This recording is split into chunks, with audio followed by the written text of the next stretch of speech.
Hello and good afternoon. Welcome to the February 20th regular Legislative Committee meeting of the town of Vegreville.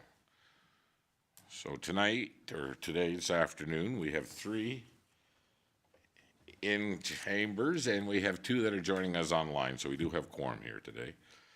So we're going to start with, I'll need a motion to adopt the agenda. Councillor Rudick would like to make that motion. Is there any additions or deletions to this agenda? Seeing none, all those in favor? Carried. Thank you. Next up, I'll need a motion to adopt the minutes of our last regular meeting. Councillor Wawa, look at that.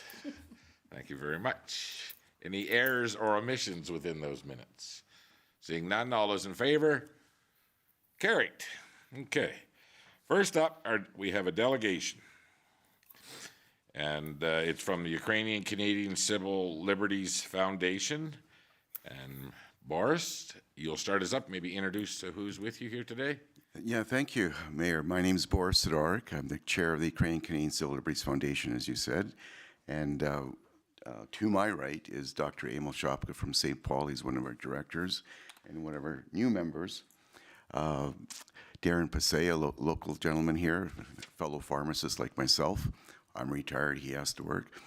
And I have a friend here just due to Canada. His name is Arthur Karp.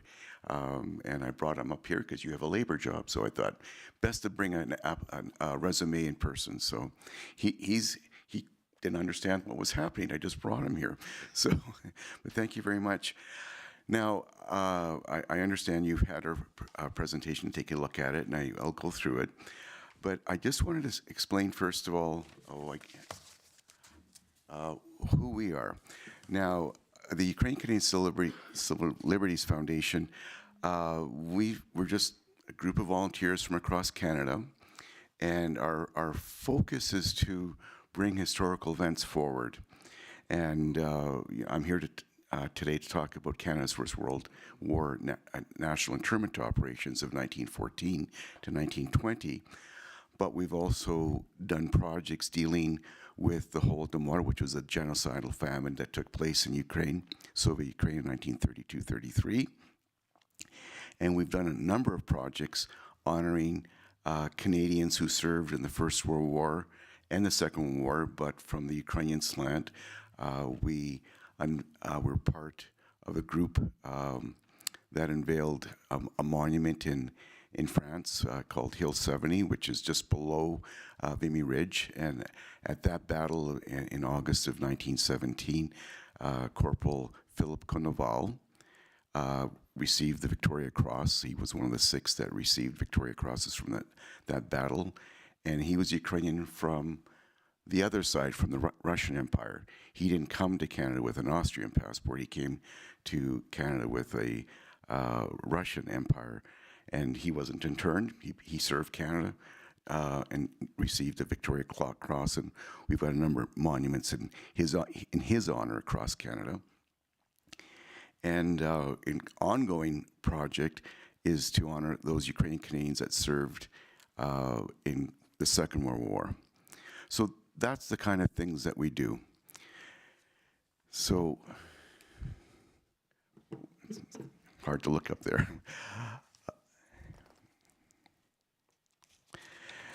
Now, many of us were never educated about Canada's first national internment operations of 1914 to 1920. So on August 22nd, 1914, the Canadian government enacted the War Measures Act, which led through a series of events the internment of 8,576 individuals. Some of them were legitimate prisoners of war that were, German merchant marines that were caught in the Caribbean and some around Bermuda, and they were brought to Canada and interned. Some were German and Austrian reservists that were in Canada, and they were interned. And the rest were civilians. Now, if you know a little bit of history of pre-World War I, Europe was a country of empires. Now you had the multi-national, multi-ethnic empire called the Austrian-Hungarian Empire. and you think, okay, it's Austrian-Hungarian, but the majority of that empire were Slavic people. And the other part of Ukraine was under the Russian Empire, as I alluded to when I was talking about Corporal Philip Konoval. And so these pioneers that were invited to Canada to open up parts of Canada that we're in right now, they were considered enemy aliens by that War Measures Act. Now, about 5,500 people, civilians, were interned. About 5,000 of those 5,500 were considered Ukrainian. Now, when you came with a passport, it didn't say your ethnicity. So just by surnames, we're guesstimating about 5,000 were of Ukrainian background. And there were 24 internment camps across Canada, from the Citadel in Halifax to Nanaimo, British Columbia, and Vancouver Island. There were 5 camps in Alberta. Going south to north, there was one in Lethbridge, 2 in Banff National Park at Castle Mountain and Cave and Basin, 1 in Jasper National Park, and the last one was in Munson. Now, I never knew where Munson was, but I guess at that time period, it was much larger than Drumheller. And of course, it was all coal mining back then. And so there was actually a temporary camp there. It didn't last a year. But those were the camps that were in Alberta. For the ones that weren't interned, there was about 80,000 of them that had to carry these enemy alien cards. And if they were caught without it, they were arrested and interned. And depending how far out of town you lived, you had to report on a regular basis to the local police to say what you've done in that period of time. That, you know, you've been good.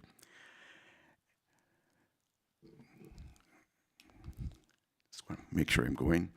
Now, we have been placing monuments since 1994.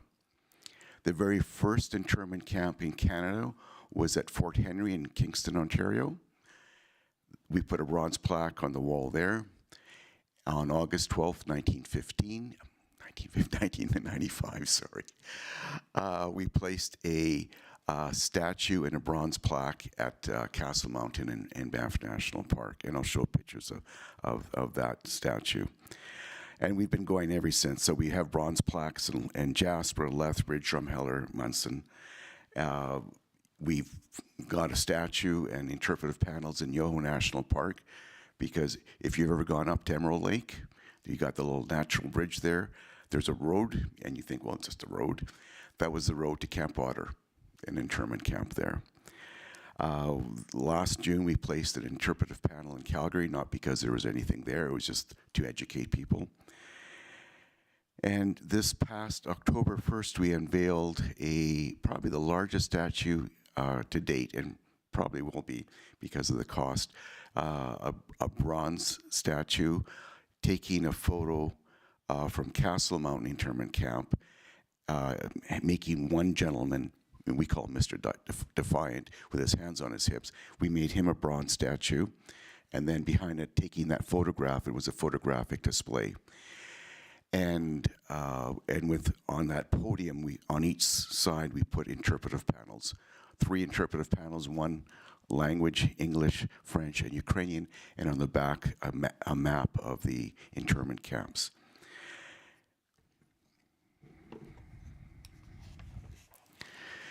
Now we thought we'd like to place one in your town by the Pesenka. And you know, you think, like, why? Now you think this Kalena country, or some people call it the Borscht Belt, a lot of these people were affected by that internment operations. Some were interned. Everybody with an Austrian passport had to have that internment card. Now, Dr. Emil Shopka from St. Paul, we went to University of Alberta at the same time. He was a doctor, then became a dentist, so he's doctor. I wanted to be a dentist too, but I only became a pharmacist. And I said to Emil when he was about to retire, I said, I've got a project for you. And he said, about internment? I said, well, nobody was interned here. And then we started the project, and all of a sudden people start coming out of the woodwork. They're talking about their family history. Nobody talked about it. Nobody talked about it. And all of a sudden, people are, oh, yes, this happened to my grandfather and whatnot. So it's that generation of pioneers, those people that came in 1891 were the ones that were affected. And this is where they settled. So why not have something to educate? I loved social studies when I was in high school way back when. I was never taught about Canada's first national internment operations. And I bet you, if you ask 100 people, talk about the internment in Canada, the first thing they do is going to talk about Japanese, because they either were educated or they heard about it through the media.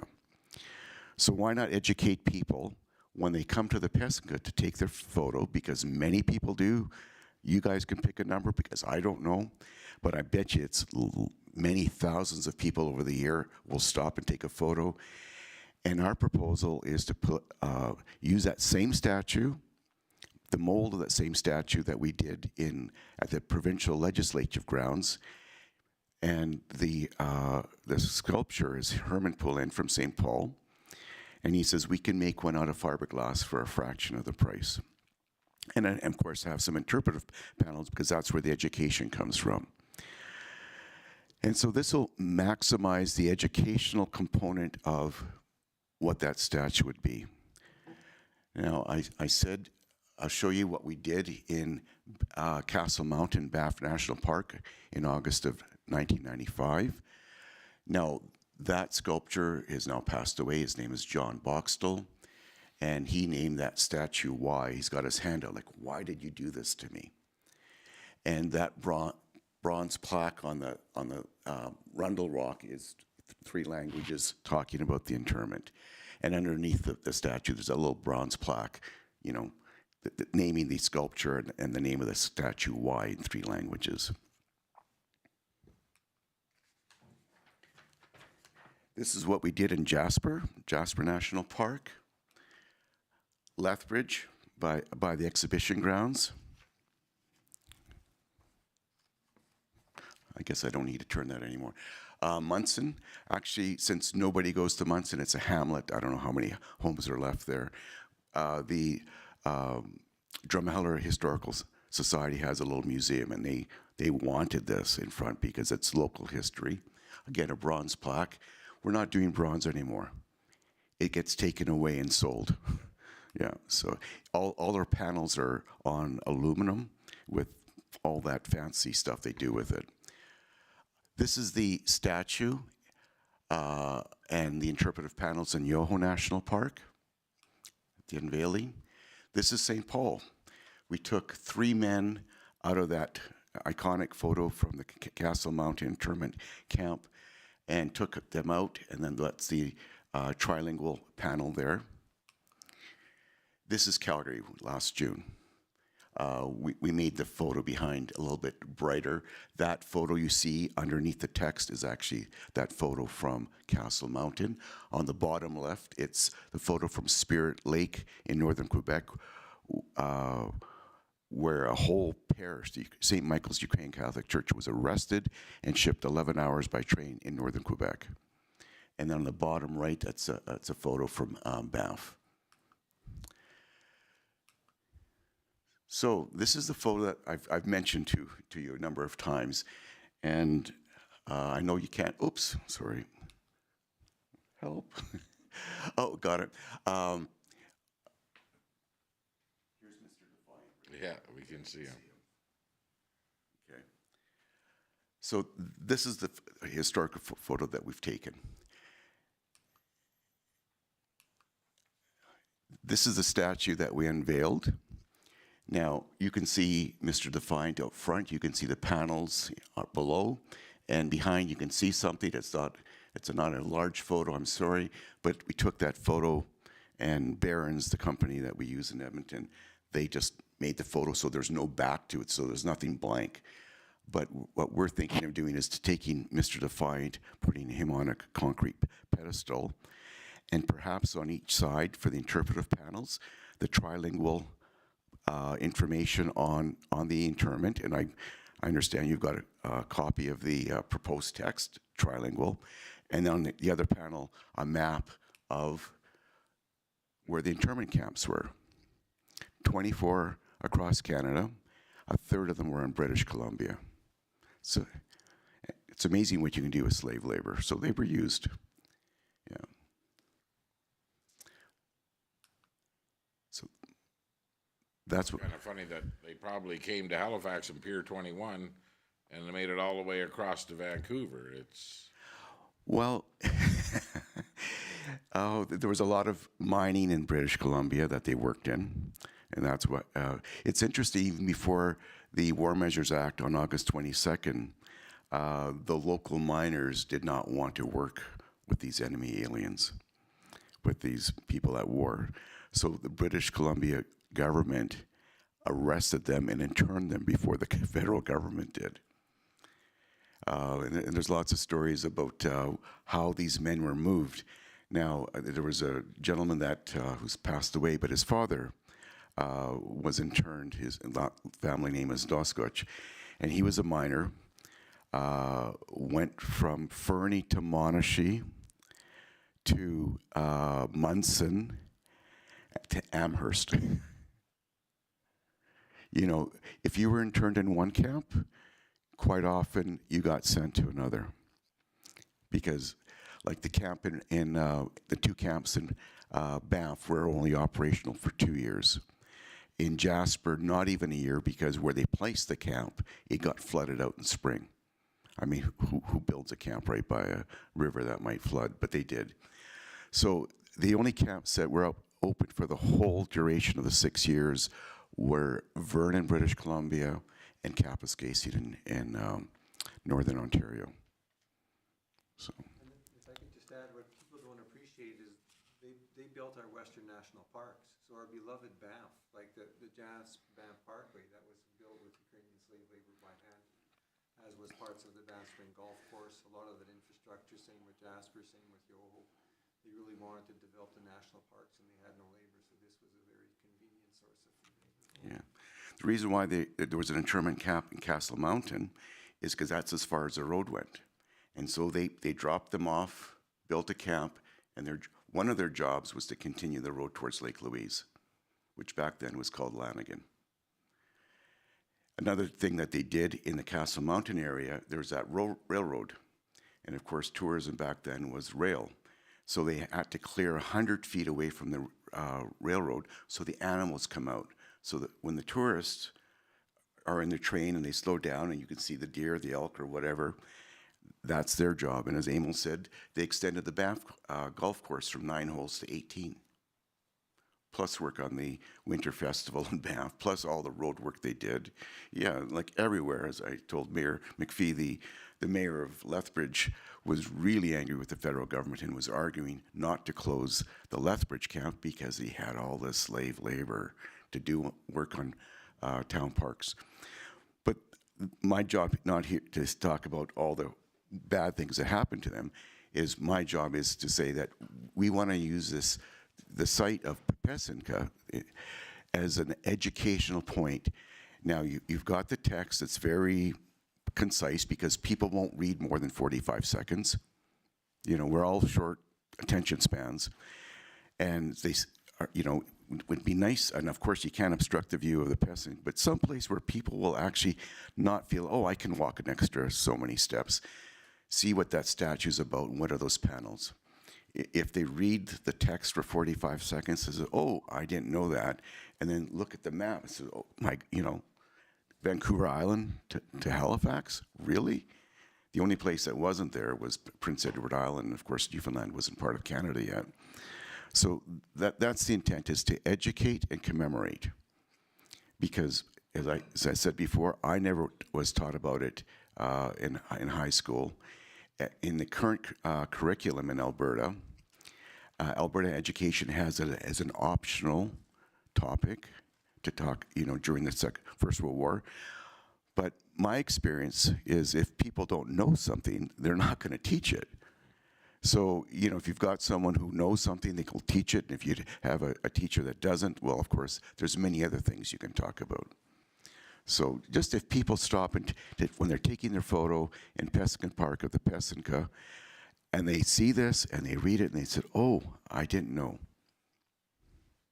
Well, said earlier in our conversation, you know, most of us, I mean, I'm older than most people here, but we never learned about this in school. The first thing we learned about was the Japanese camps, and again, until Darren sent us a letter, and I looked into it, researched it a bit, I had no idea like how many camps there were in this country, and I truly believe that, you know, we can't go back and undo history, and of course.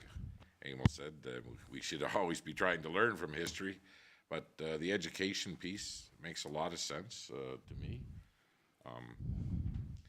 Is there any comments? Or go ahead.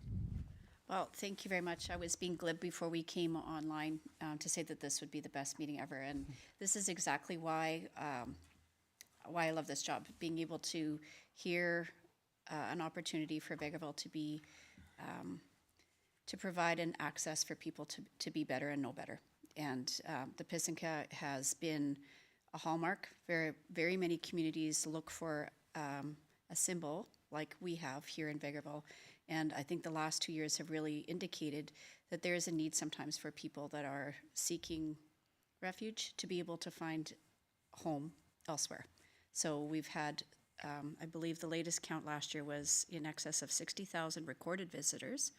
So you will have, is that accurate, Jameson? Yes. But we've have at other years over 80,000, and that's when we have staff there recording it. But any of us that live here will say late at night, there are always people that are stopping there and taking a picture without realizing the impact and the import of other art that is on site. There are a lot of different elements to that park, and the opportunity to be able to hear from you is very enlightening and educating for us. And I look forward to being able to work with your group to share that message with people that live here and the people that have not yet had their stories told. My Guido-in-law, a phrase I've never heard or used before, came to Canada on an Austrian passport. Yeah. And our kids have all been beneficiaries of the Ukrainian bilingual program here. And I can see a colleague in the back there have at various times been social studies teachers and Ukrainian ambassadors, I would call her, in the room that have helped educate this council and our community about our past. So thank you very much for being here and ensuring that Vegreville continues to be a community that reaches far beyond its borders. And this opportunity is valuable. I appreciate that. Thank you, Councillor. One thing I neglected to say before I let you, sorry for interjecting, is just like the Alberta Legislative Monument, the province said, if you want it, we'll approve it, you pay for it. So we fundraised, and we're willing to do the same thing here. Now, the only thing is, maybe with installation, if some of your staff could be there to make sure everything's proper, that would be the only thing I would ask. But the costs and all that, we would fundraise for. Go ahead, Councillor Worla. Well, just very similar. It's interesting. I was noticing places you mentioned, Bukovina being one of them, which is where my family is from, and I'd never learned any of these things before. So it was very informative, but also, as the mayor said, I think it's important for people to understand all parts of history. I really believe that history, that basically we never want to take away any part of history. We need to learn from it, and mistakes or even steps of the past, we risk repeating those if we don't actually understand how the history came to be. I think we have wonderful celebrations too of our Ukrainian heritage here, and that is great, but we also need to know some of the struggles and success stories that have come from people after the fact. So I'm really excited about this, and my question was just about rough timeline, if you had an idea. Well, the Herman Paulin, the sculpture, said since we have the molds, Emil, I'd let you comment how long it would take to produce.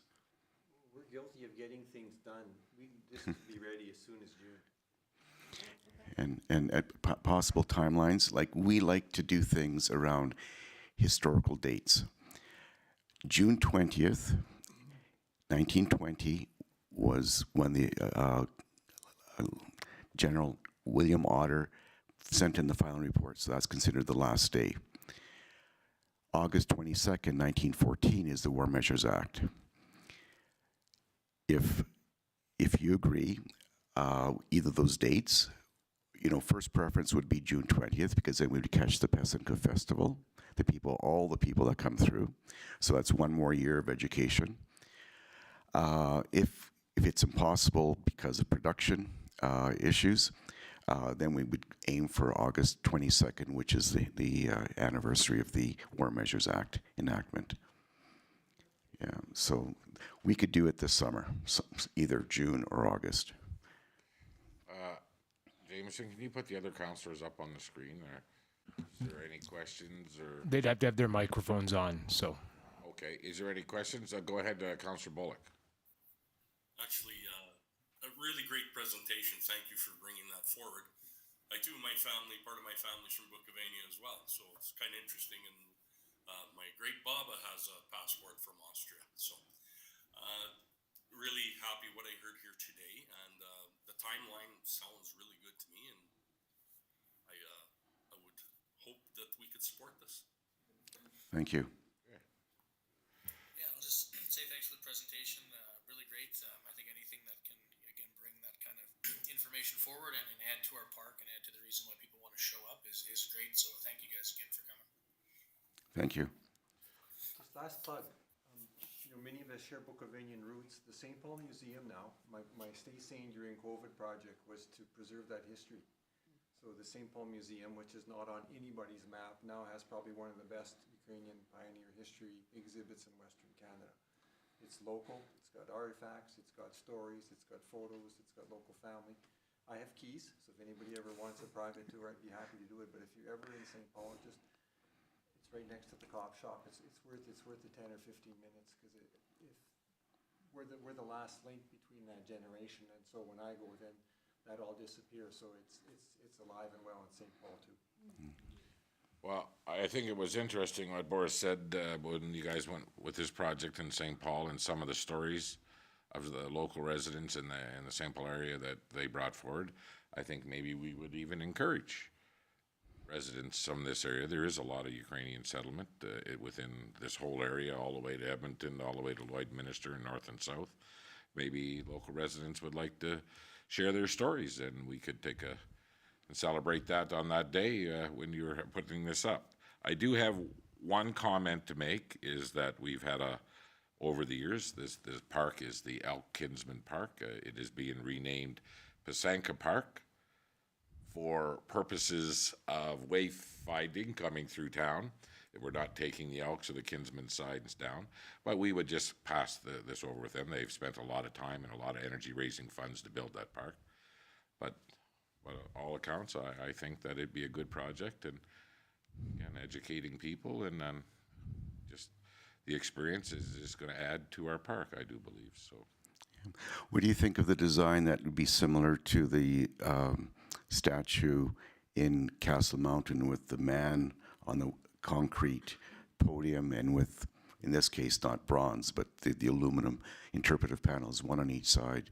Is that something that sounds reasonable, or you'd like to something changed? Because we're amenable to do anything what makes people happy. well, we think that whatever you guys propose, this is what you do, and we'd be fine with it. The one that the size of the ledge, when you first brought that up, I was thinking that'd be a little big, but But when you get there, it's not that bad. yeah, I've seen it. Yeah, it's just the concrete, to hold the panels, and the Department of Infrastructure wanted to make sure that it was high enough that kids couldn't climb easily. Small, of course, 15-year-olds can climb anything, but small children just don't jump on top. That's what they wanted. Yeah, like things go pretty good all the time in town. But there's always a chance of vandalism and something like that. But it doesn't matter what you do today. Yeah. I mean, we've seen historical statues come and go in this country over years based on how people feel about history 200 years ago. But I think that we would approve this, and we look forward to you guys launching your project here for sure. Thank you. Okay, one more question. Sorry, I just have one question. There is a stained glass that is at the park that I believe is installed by another group. It's not by the town. So the stained glass is maintained by the church group, I believe. It's Ukrainian Canadian Congress, I believe, isn't it? Yeah. CC. Okay. So I know over the years that this is always, it's right for the mayor to recognize the volunteer groups that have done so much fundraising to bring extra assets and attention to that park. But would it be your intention that in perpetuity, we would have, I would hope that there would always be a group that can retain the memory and allegiance to whatever monument you decide to put up there? Or is there enough of you to be able to continue that? The Ukrainian Canadian Congress is the one that maintains that. For example. The existing fiberglass statues, there's Yoho,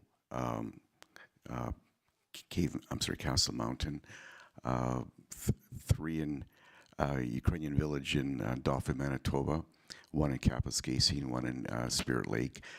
They're all fiberglass, and John Boxtel said, fiberglass, use fiberglass wax, and that's the only thing you got to do to it to make it last longer. From the panels that we placed at the provincial legislature grounds, how many years UV production does Barron say? 30, 40? Yeah. So I'll be gone for sure. But anyways, we'll see what happens in the future. But maintenance is simple. Once a year waxing, and that's it. And we can always find a volunteer for that. It doesn't take long. I do the one in Castle Mountain. Okay, well, thank you very much for the presentation. And who will be our go-between here in town? Will it be your new member, Darren? Or you guys will work directly with Parks? How do you see that happening, Sandra? Ideally, if they can work with Dan Kuzmic, the manager of Parks Recreation and Facilities, that would be the easiest because he'd be able to work directly with Parks then, and they'll be able to get everything set up for them. Would Dan be the gentleman that we deal with on the placement? Yes, he would be. Okay, thank you. Okay. On a side note, there's a monument outside of Pier 21 in Halifax recognizing Ukrainian newcomers on two different times in the history of this country. Have you seen that monument? Well, I've been to Pier 21 a couple of times. I didn't see that statue because it wasn't there when I saw it. I saw the markers inside the building, so I can't comment on the statue. But I think that from memory, from what I read in the Ukrainian press, that was to commemorate all those that came, because now we're on immigration number 5. Yeah. My parents were in the 3rd wave. Emil's was on the first wave. Number 1. Yeah. Number 1. Okay, I'm number 3. He's number 5 or 6. Yeah. How you count? Yeah, because I grew up in that area, and I never seen it as a young person, but we were at the conference a few years ago, and I was surprised, but there it was. It was on a beautiful monument, and it just talked about the struggles and how they moved west from the Nova Scotia and stuff. So yeah, very nice. Yeah. My mom came through Pier 21, and she said they got on a train, traveled to Alberta for 5 days, and all they ate was white bread and jam. That's the story. You do what you got to do. Okay, well, thank you, and I look forward to hearing who we can deal with. And we've got we work by committee. We're always consensus, and we'll have a point person, but we always work together, and it works better that way. And I think as we get closer to the date, we will maybe encourage local citizens from this area to maybe bring some stories forward and stuff for that day. And in unveiling ceremonies, I hope you're all going to be there. We expect you to speak, of course, on behalf of the town of Vegreville. But these events we keep short because shorter is better. But it's just to commemorate what happened, and it's part of the education process too. Yeah. Okay. We sure do appreciate it. Again, like I said, growing up, I never heard of it. So Okay. Thank you very much. Thank you very much. Okay.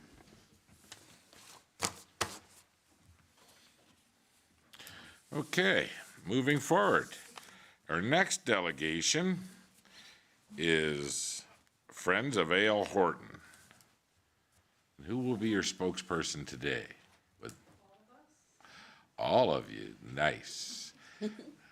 Well, I see you brought a local businessman with you too. Very excited to meet the mayor. Good afternoon, Mayor McPhee and town council members. My name is Erin Robert. I'm currently the president of the Friends of Ale Horton Elementary School Society. We're the fundraising group for the school. A group made of parent volunteers who fundraise for different initiatives. I'm here today with the principal of Ale Horton School, Carrie Bizenius, and we have Bonnie Drebnicki, who is a parent volunteer with me on the Friends of Ale Horton group, and her son, Gagny Drebnicki, who is very excited to be here. Like I said, excited to meet the mayor and town council members, so we're all gonna share with you some information. So we're here today to speak with you about our plans and efforts to remove and replace 3 playgrounds at Ale Horton Elementary School here in Vegreville. Our group has been granted the enormous task of obtaining approximately $750,000 to do this in a relatively short period of time. I know that our group did meet with you back in March of 2022. And the response from the mayor and council at that time was that there was limited support you could provide, but you had suggested maybe a possible loan from the town to our society. And unfortunately, that's contrary to Elk Island Public Schools fundraising guidelines, as it could put the Friends executive at risk of personal liability, so it's not an option. And since then, since that meeting in March of 2022, we are a new group of parent volunteers, so we're back in front of you today to discuss it again. And we're hoping to meet our fundraising goal to remove and replace the 3 playgrounds. So we're here to ask you guys for assistance. And next we'll have Carrie add some information. Thank you, Erin. Hello, Mayor, councillors, and community members. For us, it has been a 4-year-long journey of fundraising for our playgrounds on site, and we appreciate you taking time to hear our challenges and our request for assistance. You are connected with multiple people and organizations and can be a huge hub of support for us in our endeavor. So in 2021, our journey actually began. Parents raised $8,000 that year, or in a couple years, to replace the sand. So that was the beginning of my journey with the playgrounds. And then the following autumn, our families were informed that indeed all 3 of our playgrounds, because of metal deterioration, would need to be replaced.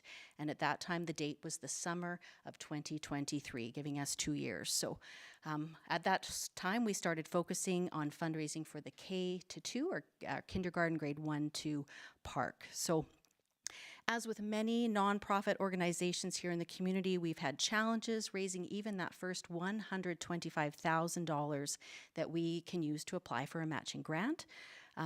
In 2021, our first group came in guns a-blazing and had an online auction, a Build-A-Brick campaign, and was a great start. And in February of 2022, we turned all fundraising efforts to Ukraine and the newcomers in our community. So that put a halt to our work for the school. And as Erin mentioned, last year we had another new group of parents take over, but they are some of the same people that run many other organizations, and we're spread very thinly, so we didn't make it as far as we'd hoped. And this year our group has been rejuvenated. Some people have returned to us with the kids back in our school again, and again, we're still working on our $125,000. So our playground inspections were positive, and so they gave us now until this summer. And so our facility staff right now have taken down the chains of a broken swing. We had a swing belt fall apart, and the school has replaced that, not wanting to put a draw on our friends group just yet. They also, our facility staff, had to replace a climbing chain that had come loose from its moorings in the sand. So we're trying our best to stretch things as much as we can, because $375,000 for 3 playgrounds is a lot of money to raise. And donations of equipment and labor, which were once upon a time something that communities could do, are no longer possible because of guidelines and tendering rules. So with all across Alberta in our schools and across the country and beyond, we are seeing a trend of disconnect and disengagement in communities and in schools. And for us, that's manifesting in absenteeism, which is a huge issue we're working on right now. So the thought of potentially losing our play structures is really disheartening. It's some of the reasons some of our kids come to school. Recess is a highlight and often a favorite subject. And we know, of course, that kids need to balance and to climb and jump and swing and play. And digging their hands in the sand is very calming for our kids that come with some traumatic backgrounds. So why are we talking to you about playgrounds on Elk Island Public Schools lands? Well, for 45 minutes each day, over 2 recesses, 350 of our students do play on the playgrounds on the Elk Island lands that surround our school. And when the weather is mild, we can play out there for longer, which is great. Also during the school day, we often see families with younger children playing out on our playgrounds. Now they quickly scurry away when 300 children come running out the doors with their arms waving in the air, but our families are quickly savvy in our neighborhood. They know when we're coming out from recess, so they come before or after, because we can be a pretty scary lot when we all run out there at the same time. So you might also be aware that we service our families who work and who own businesses here in town. Our school facility also hosts a before and after school care program, and 50 to 70 of our students do play at the playgrounds after school when those families are working. And finally, just one other group that we know for sure we service, following the echoes of the pandemic, and to serve working families who were unable to get childcare here in town from as early as 7:15 in the morning to 5:15, we offered to continue running our out-of-school care in the summer. So we have children from St. Martin's as well as Ale Horton, and this included 40 kids in the summer of 2021, 55 in 22, and 75 children last summer. Used our playgrounds during the summertime. Now, they often run into the kids in the neighborhood and the teens, as well as to many visitors in Vegreville who are stopping to play with family, friends, and visit our tourist attractions, which we were just chatting about. So ours is indeed a community playground. Now, one of our students in grade 2 has joined us today to talk about playgrounds, so I'll turn and ask Gani in a minute what parts of the playgrounds he enjoys the most. So Gani is in his transition year. He's going to move from our kindergarten to grade 2 park to the grade 3-4 park next year, and he has an invested interest in all of our parks. So our youngest park has some smaller climbing structures and swings. The grade 3-4 park has tunnels and higher climbing structures. And then our grade 5-6s amazingly still play on the other park. They do enjoy the rhythm of the swings, and they love the log roller and the rings. So, Gani, my first question for you to share with the mayor and councillors and the community here, and then I'll share the mic with you, is what are the favorite parts of the playground that you might enjoy? The first one's probably the fire pool. Okay. And in your opinion, what is the most important type of playground equipment that every park should have everywhere? The slide. The slide, okay. Do you and your family and friends ever come to our playgrounds outside of school time? Yeah, yes. Who comes and when do you come? Like sometime in summer normally. Summertime with your family? With my family, yeah. Do you have some younger siblings that play on the park too? Yeah. How many? 2. 2. Okay, fabulous. I think your mom's going to share today too, and maybe she'll ask you to join her as well. Awesome, thanks, Gani. Turn it over to Bonnie.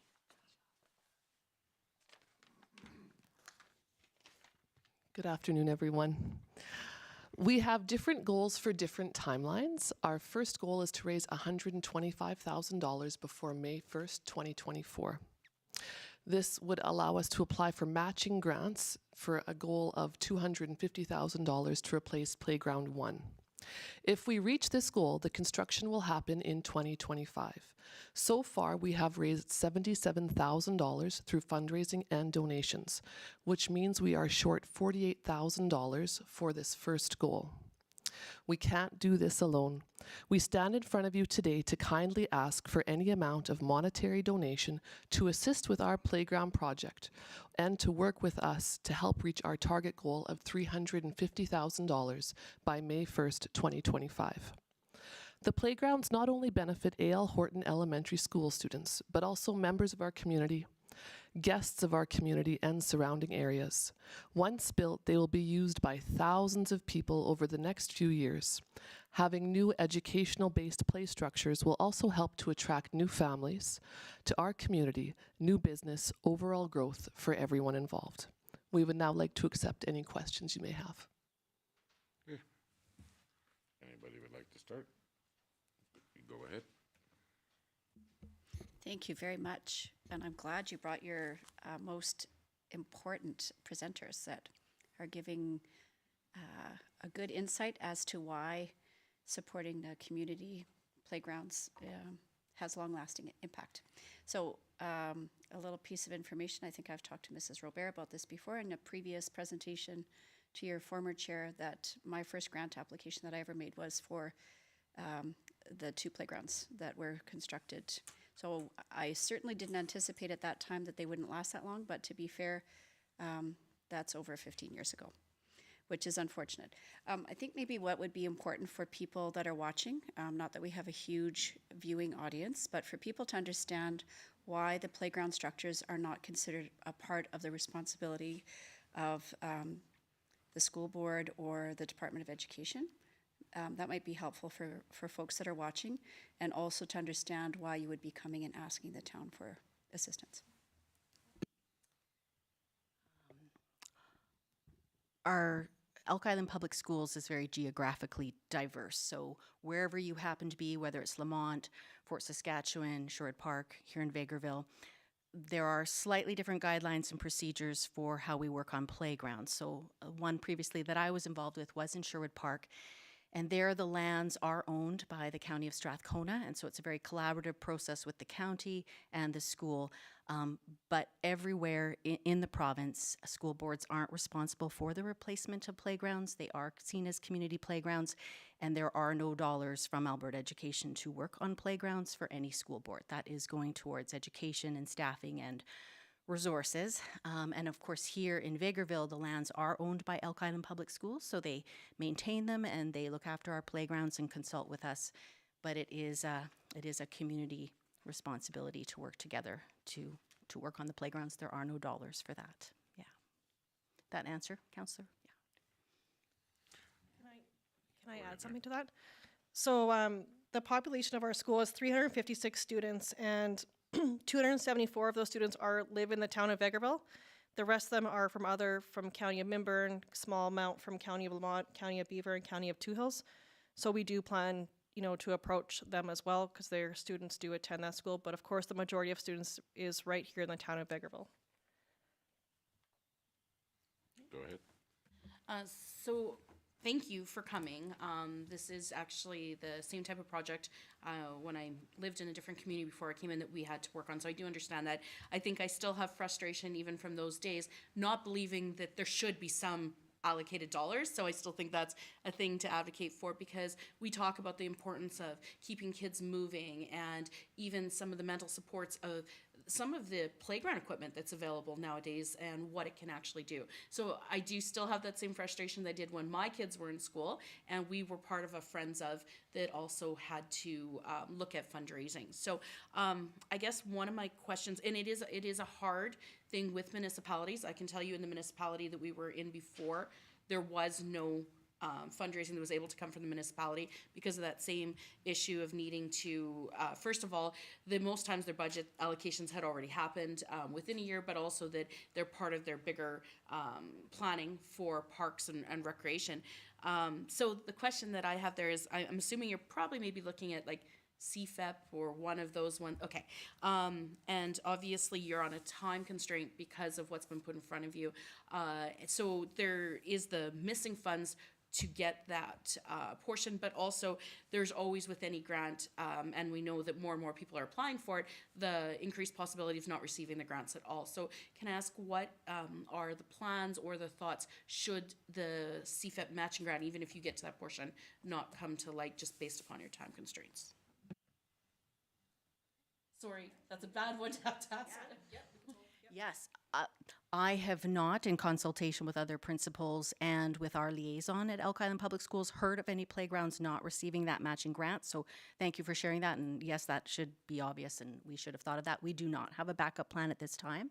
I know that Aaron is also working on a number of other grants too, because you can have grants to try to get to that matching grant. And we're hoping that we go over. The most we can get as matching is $125,000, shooting for $250,000. So good question. No backup plan for pull-out and replacement just yet. Do you want to add? Sure. I mean, obviously to date, our fundraising efforts have been through fundraising through the school, doing various fundraisers, donations, and then it will be the grants as well. So I have a list of probably 20 grants that we're going to be applying for. We're actually looking at hiring a grant writer to assist because it's very time consuming. We want to do it right the first time. Unfortunately, where we stand is if we don't raise the money, our playgrounds are going to come out, whether we have the money or not, and our kids won't have a playground. If we don't have the money raised to replace them, they'll simply be without a playground. So as Carrie had mentioned, the first one, in the K-2 playground is the one that's most, what's the word? Deteriorating the quickest, so that will be the one that comes out likely this spring. They've pushed it back now a year. And we're hoping that it's going to be okay once they come and inspect it again, but it's likely that it'll be gone this spring. And if we don't have the funds, like I said, it just fortunately just doesn't get built, and we just keep using our manpower to fundraise as best as we can. So I see in your presentation that you understand where Elk Island Public Schools is going with the school, or the L. Horton. So you're proposing it to be a movable playground. Yes, that's a big concern that we have for many parents. You know, well, if we're going to donate or fundraise, the school is going to move eventually. And of course, we're going to have, it'll be movable playgrounds, so that in the future, when this does happen, which we've been told within 10 years, it'll be a while, they will be able to move the structures. Of course, there'll be a cost, which I'm sure we'll have to fundraise again at that time to do that, but they will be movable. The other playground of this type that I'm most familiar with and is most recent would be our Drawson Elementary. Their playground was initially built, and I'm not sure if it was in place for between 2 to 5 years before being moved to their our Drawson, or is it Y? Might be Y that became Heritage Hills. One of the two was also a movable playground in our division, and yes, and Aaron quoted 10. We're still waiting on a school that has been on the list for about 20 years, Sherwood Heights, in our division. So we often tell people 15 to 20 even. So it's certainly not made a short list anywhere. And what it should look like, should we end up moving to the current site of Vegreville Junior Senior, or whether that is something revisited because the town has changed and grown or other facilities have changed, has yet to be seen. But we know it'll be something that we'll be able to pick up and move somewhere else. So, yeah. Because basically our plans is to speed up the aging of that facility.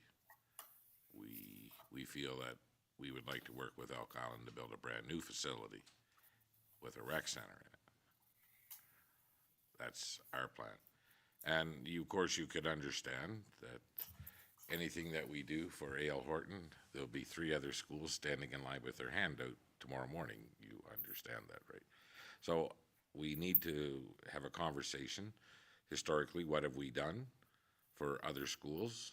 And again, we understand where you're up against right now. And, you know, the fact that they want to pull out some of that equipment right away, and then, you know, then the students will have nothing to use. We get that. Did either one of you guys have a question? Sorry. Go ahead, Councilor Curtis. Yeah, thanks. Thanks for your presentation.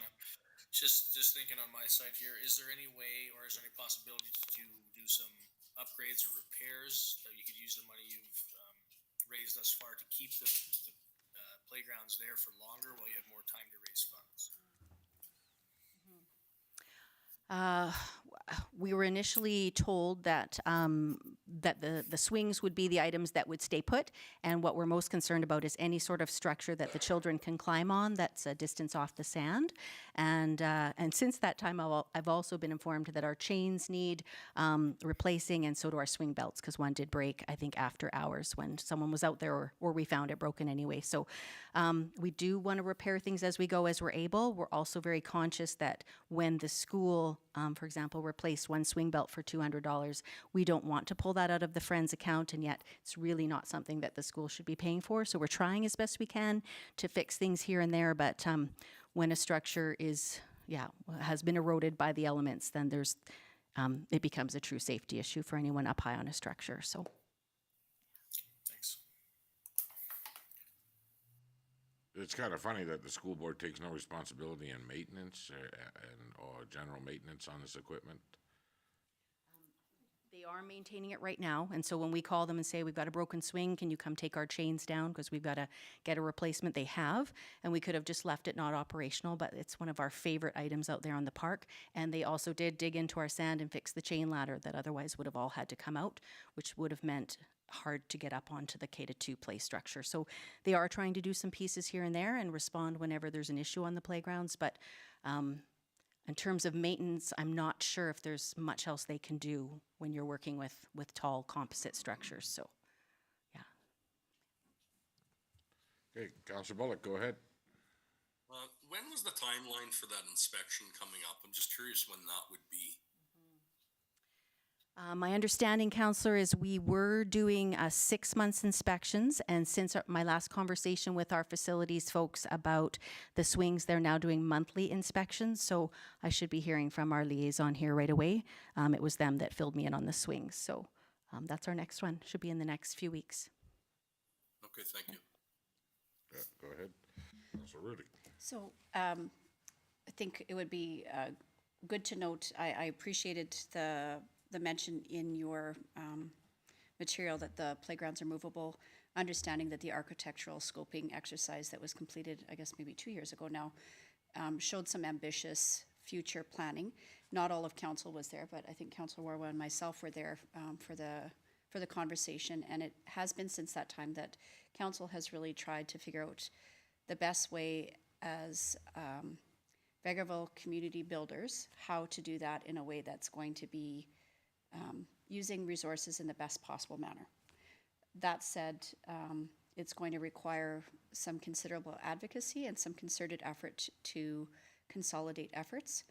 And Elk Island Public Schools Division is very regionally diverse, and there are some realities about living in a smaller community that I think it's hard to overcome. Although I will say, the achievement of the Rotary Club to be able to fundraise when they first came to us and told us they were going to build a skate park, all of us were enthusiastic, but it was a huge goal.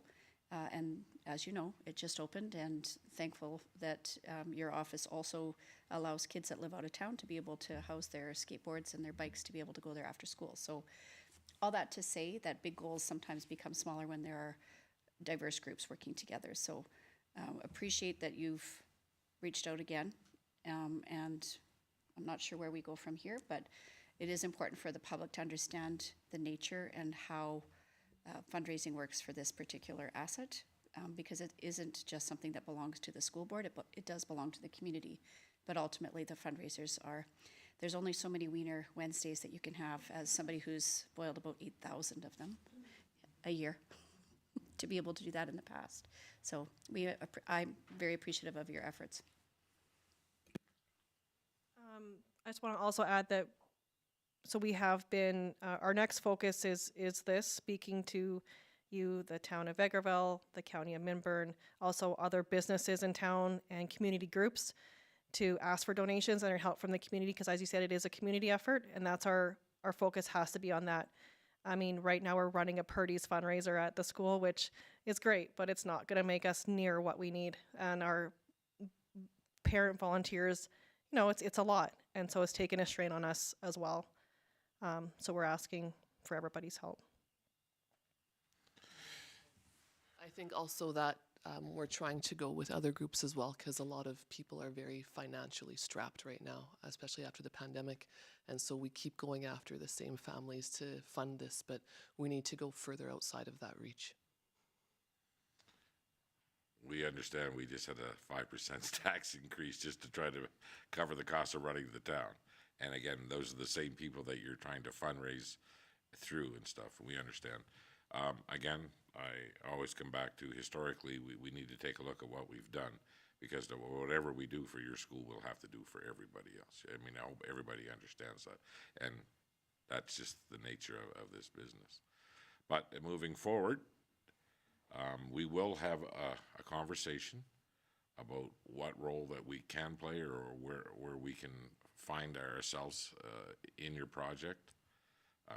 We have, with nonprofits and other organizations, lent the money before, and so they could get their project off the ground, and timelines for matching grants. And I understand that Friends of A.L. Horton are not eligible because they're tied to a school that can't work. Is that what the situation is? They are a fundraising society and can raise funds through the grant process. Yeah. But they cannot take a loan. Right, sorry. Yes, as we've stated, our fundraising society group has changed over 3 times, and so any group that would have signed off on a loan previously is no longer with us, so they cannot take that on because that group could change over. And it may be maybe a personal liability to us on the executive, and Yeah. it's not a risk that we can take on. Yeah, and we get it. And I know with other organizations and nonprofits, what we've helped in the past, that their board stays together for probably a little bit longer, because, you know, how long is your children going to be in A.L. Horton? Because it seems like you snap your fingers and they're not there anymore. So, but we will have a discussion about it, and we'll see if there's anything we can do or any way that we can help. I'd like to thank you for your presentation.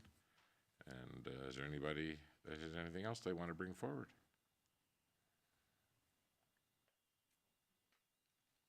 I think we're okay, so thank you very much for your time today. Look forward to hearing from you. You can reach out to myself.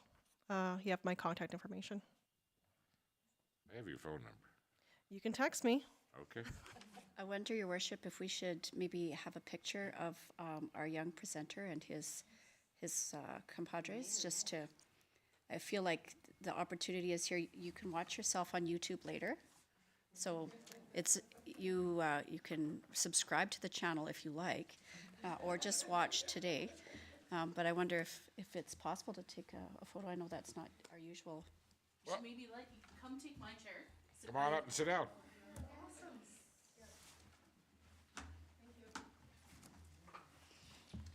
Way better dressed than the mayor, I'll tell you I was that. gonna say, I think he's gonna give you a run for your money there. Okay, so this is the way we do. We usually put these down. These out of the way.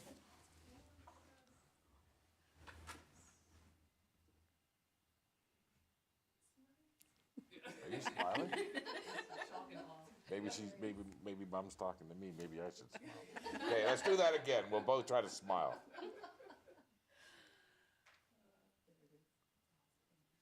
Oh, one more. Don't run. This is the official one. With the broken iPhone. Well, thank you very much for coming today.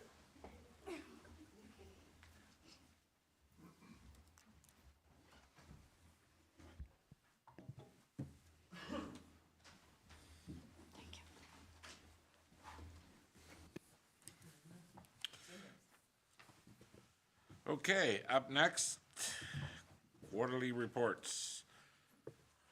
Manager Newton, you're up first. Thank you, Your Worship. In regards to our quarterly progress reports from the 2024 budget. Approved in the budget was number 1, the SCBA Communications and Rapid Intervention.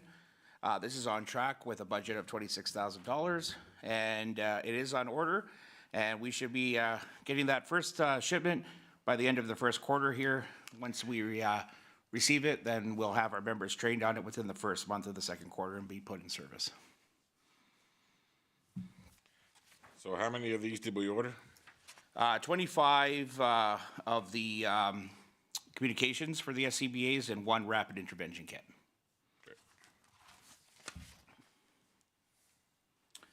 The new airbag system, this is a replacement for damaged equipment, just end of life.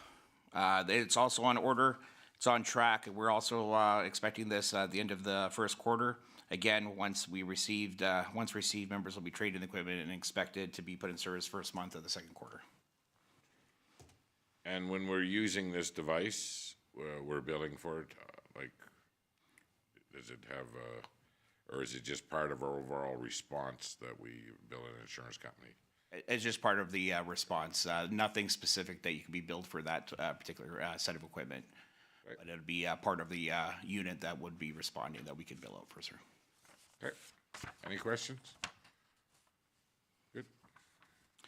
The Alberta First Responder Radio Communication System, also known as AFRAX, we'll be beginning that in the second quarter. Right now, we're working on moving forward to our new dispatch center, and that's our priority right now before we start going into programming of radios and ordering radios. But once that's switchover is finalized for March 15th, then we'll look into this progress and then move over for there. 30,000 is expected in the first year budget. This is going to be an ongoing project, and hopefully will end in 2027, depending on budget time and when we ask. 10,000 out of that 30,000 is coming from, 25,000 is coming from council budget, and then the other 10,000, should be 35,000 here in the first year, was 2 donations of $5,000 from local industry. Great.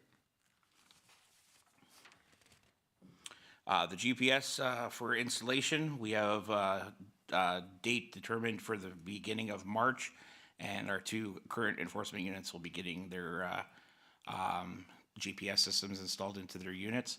This will also be corresponding with our new dispatch center that they're already on. They'll be able to call for help through a push of a button if required with that GPS system. So with that, our dispatch will get which unit that is, where they're exactly located, and that take it up the chain for the RCMP to respond if required. And how many vehicles are we looking at installing this GPS?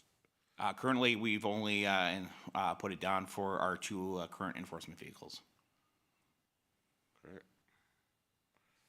And this is an aftermarket installation so that they're easily unplugged and moved to another vehicle? As far as I understand, yes, Your Worship. Yeah, it's all installed equipment from the company that we're using. They're very well established, and I've seen them used from one patrol car to the next. Unless anything's changed over the years, everything should be working well for us. We would just have to be paid for the person coming down to do the installation and the removal properly. Okay, any questions? Keep going. Thank you, Your Worship. And then our last is our bunker gear. We have bunker gear in order. We just received an estimate from our supplier. We should have that by the end of May. That brings us up to 21 sets currently, and that's also with the budget that was allocated to us through the deployments, plus the current project of the money in budget, and that'll continue on throughout the next few years as well for replacement. But this will give us all our new people a brand new set of gear, and as well as starting the replacement cost as well. Go ahead, Councillor Rudick.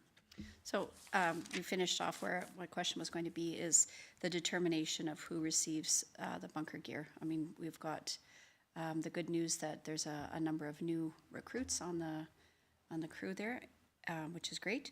I just wanted to find out how the dispersing of equipment happens to make sure that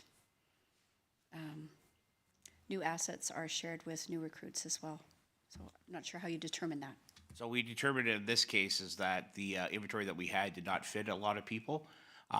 We mixed and matched sets to ensure that they could at least have bunker gear, but some of that is up to expiry date. Some of it already has expired, so they will be put into those dangers at this time. So we made sure that everybody has a actual set of bunker gear that'll fit them properly sized for them, and to ensure that when they're moving through their training, that they'll be able to use that bunker gear moving forward easily. That's my quarterly report, Your Worship. Okay, so you're a little bit behind on a couple of these projects, would you say? I mean, time-wise, budget-wise, you should be good. Not behind, just focusing on other projects, and then focusing on the last project of the AFRAX for Q2, sir. Okay, so, well, hopefully by the end of the second quarter, we'll have a little bit better idea of the AFRAX itself. Like, it doesn't, you're awaiting the finalization for the new dispense center, the switchover. Where's this center? Center is based out of Yellowhead County, which is in the town of Edson.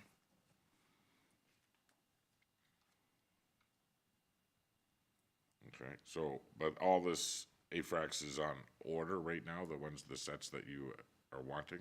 No, Your Worship, that focus has been on other projects, and then we'll go through the process to ordering them at that time for Q2. Okay, any other questions go ahead, Councillor Rudy.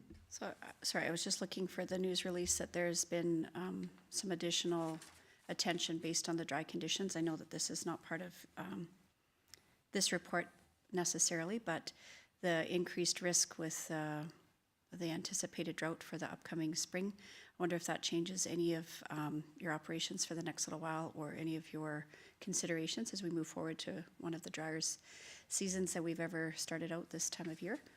Yeah, absolutely. So we are actually ramping up earlier this year to ensure that we have the proper equipment ready to go in the event that we do have a large wildland season within the town of Vegreville and Midway County area. We've been stockpiling our equipment to making sure that we have the appropriate equipment and ordering things that we may or may not require at this time, but good to have in the event it does require. We're also prepared to say no if we have those asks from the province as well, for deployments, to ensure that we are completely protected before we give those resources up to any other community. Right. Thank you.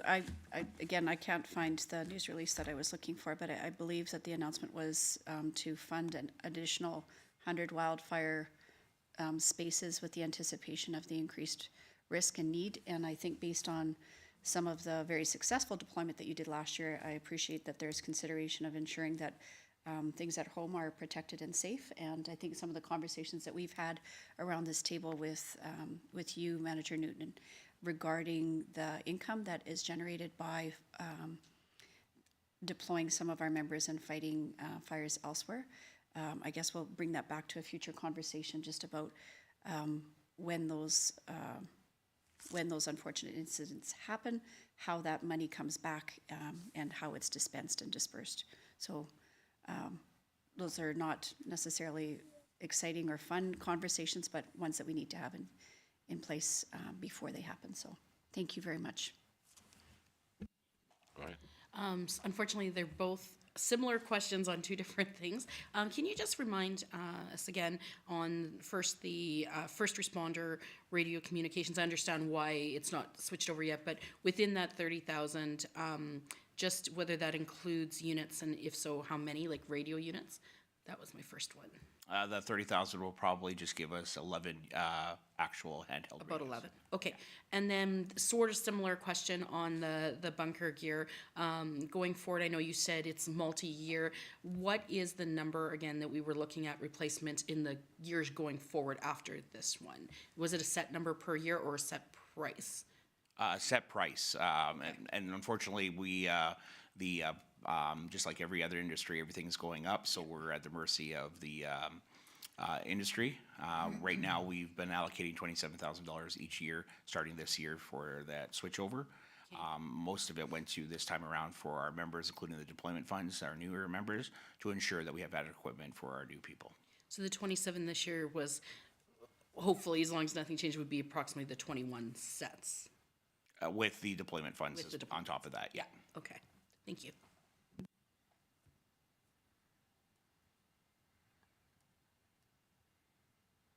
So what he's saying is still the money they're looking for each year in the budget allocated, but we know how budgets go. Yeah, and I guess that's what I was looking at is physical numbers because, you know, I mean, if we are talking 21 sets and we are looking at that in the future, there may be a need for some conversation about how many sets are being replaced and do we have the people to be, I mean, theoretically, there is additional funds to that, but theoretically, if we're saying we're trying to get close to that same amount, you know, we could be saying that within a 5-year period, we would be replacing 60 sets of gear. So I think those are part of the conversations when we look at it in total. It also impacts us when we do advocacy to the province, to other, you know, regional levels of government, taking into consideration that these seem to be an ongoing cost. It's not like a thing that you're funding once and we're holding that. I mean, if we're talking about trying to get close to replacing 20 a year, then we have to look at what exactly the department looks like when you're looking at those numbers. Okay, I do have a question. And maybe Dale could help out with this in the past. Have we looked at any controlled burns on the edge of town, or people request controlled burns? Like, does that, if it's within town, it would come to your department, I would imagine, right? So yeah, from what I understand in the past, we have done the Pizega Park. We've did control burns there in that aspect. The gun range, I believe, being one of the other asks. Depending on our timeline of equipment and personnel, we probably wouldn't ask complete for private industry on a necessarily basis, but we make sure that we're able to assist if required. Okay. Thank you very much. Next up, we've got nothing for Dale. Okay. CEO Ling. All right, we'll move on to the memo for the new HR recruitment and selection policy. The background on this, the Town of Vegreville strategic plan lists people and culture as the #1 strategic goal. In order to support town staff with recruitment, retention, and succession planning, the Town of Vegreville requires a uniform approach on how we recruit and select the appropriate candidate for each position. The senior management team has reviewed the draft policy and provided feedback that helped ensure this policy is applicable to all departments. The town council was introduced to this policy at the February 6th ledge meeting with the plan to discuss the draft policy in full at the next legislative committee meeting today. And during the initial discussion, council requested the definition of source of income.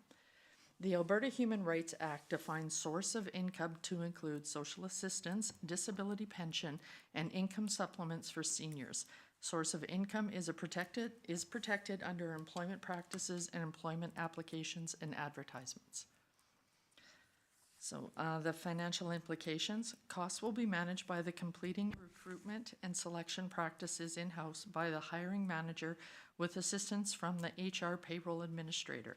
In accordance with section 7.4.1 of the draft policy, the use of any recruitment agencies or executive searches must be approved by town council. If requested by the hiring manager, the town will compensate a candidate for due diligence, including criminal record checks, vulnerable sector checks, driver's abstract, etc. On the communication, the new policy, if approved, will be communicated to all hiring managers, supervisors, and HR payroll administration for implementation.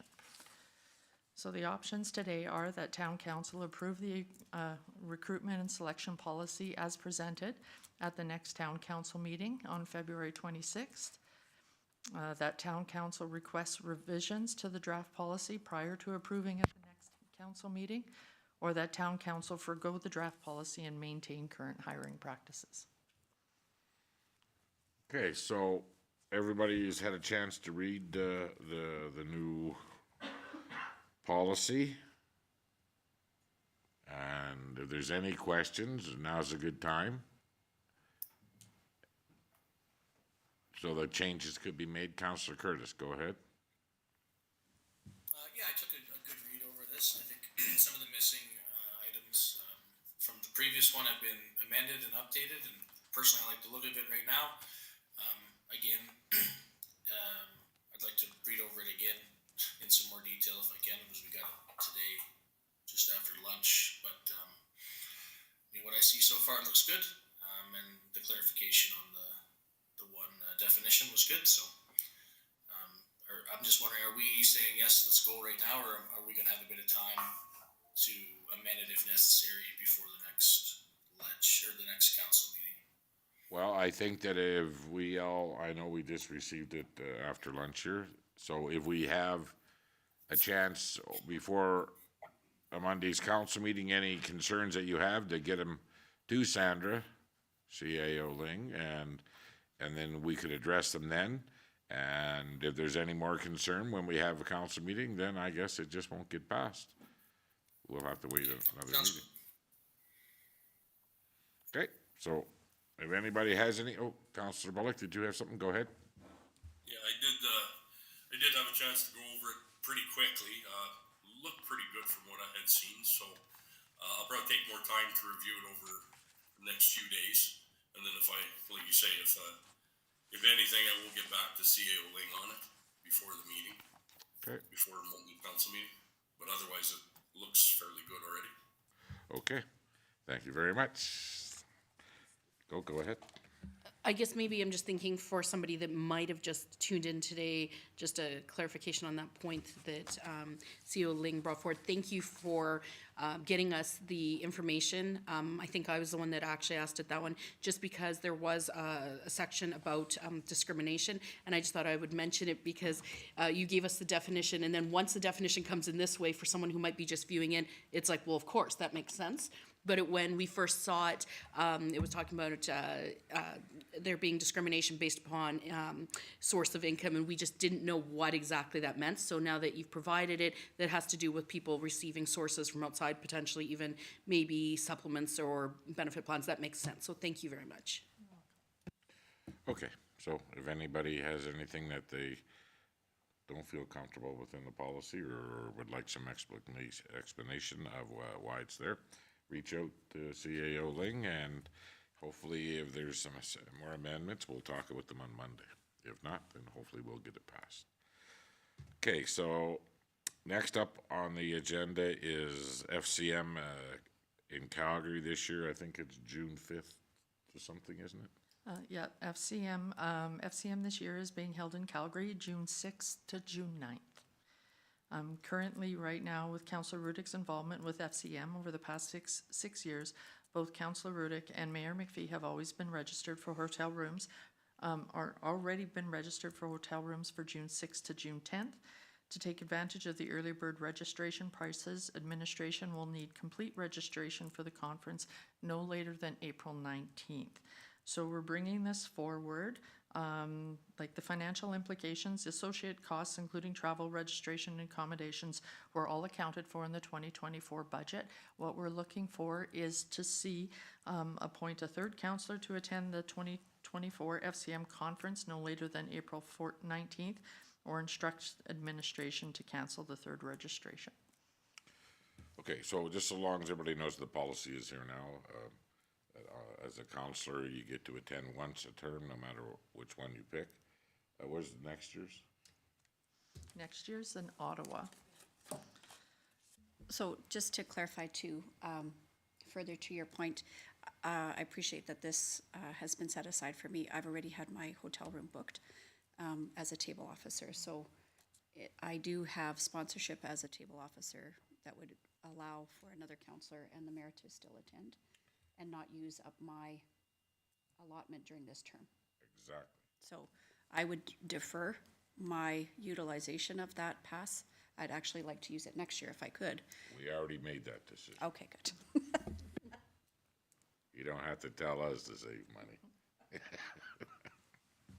Okay, so at this time, does anybody else want to attend in Calgary? Okay.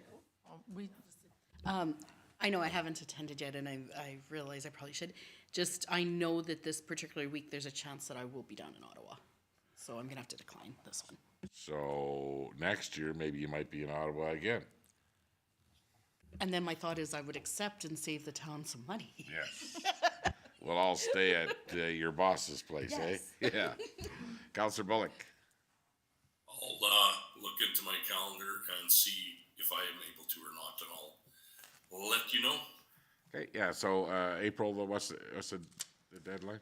We need to know by April 19th in order to hit the early bird registration. It's a significant discount, so we do But like, we already have how many registrations right now? we have 3. 3. So, yeah, if not, then we will be canceling those and the rooms. Yes. Excellent. Counselor Curtis, you would like to wait till Ottawa, or you're, Yeah. okay, Yeah, I think I mentioned that the last time this came up is I was going to wait for Ottawa, so still the same. okay, so Counselor Lemko has been to Regina in this term, and has Counselor Berry attended FCM in this term? I don't believe so. I don't believe so. So he may, so maybe we'll just reach out to, or we'll just, if we can remind ourselves to talk to him, does he want to go to Calgary, or wait till next year to Ottawa, or he doesn't want to attend at all? Okay, thank you. Next up, CAO Ling, and you got yourself a letter here. Yes, we've had 2 letters come in regarding some utility billing. I do have a memo with a little bit of background on this. I've put the memo at the end. I would like you to discuss the letters on their own merit, and then I'll have the memo at the end for that hopefully answers some of the questions. But I'll start with a letter from Canadian Tire. It's Town of Vegreville, attention councillors. We are writing in regards to the July 2023 utility billing for the amount of $6,514.77. We cannot justify the amount of water used, 1,740 cubic meters for 1 month, as our average ranges between 190 cubic meters to 500 cubic meters. After talking to accounts receivable with the Town of Vegreville multiple times since July, and also having an inspection done by your employees to check for a leak with nothing found, and then on October's utility bill, an adjustment was applied for the amount of $5,144, which was a credit back to them. The total payment due for $2,777.24 was paid in full on November 30th, 2023. We thought the situation was resolved. Although the November utility bill showed an amount owing of $9,186.50, with an adjustment processed of $4,535.79, leaving an amount owing of $5,846.50. This has been very frustrating, and we are hoping the councillors can help resolve the situation and try to come to terms with a reasonable amount that would be suitable for both parties. Please do not hesitate if you would like to discuss this situation further. And then in closure are some of his utility billing that they've mentioned in the letters.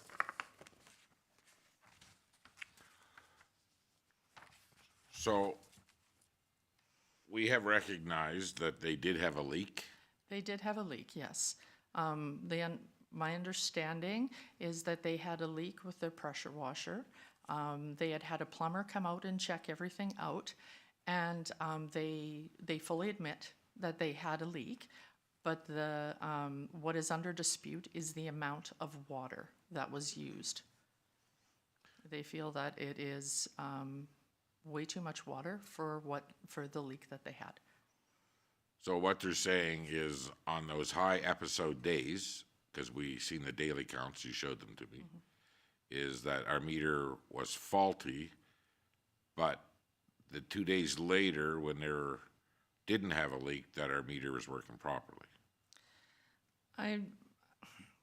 Part of it is there's been an issue with the billing, with the when we go through and we did our reconciliations and gave them the credits and everything, there was a misunderstanding.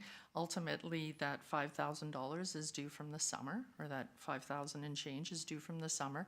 And while it's been carried over, it's gotten kind of lost in some of the credits and higher billings that were in error. But yeah, the dispute is for the amount of water. Just let me find my backup here on this one.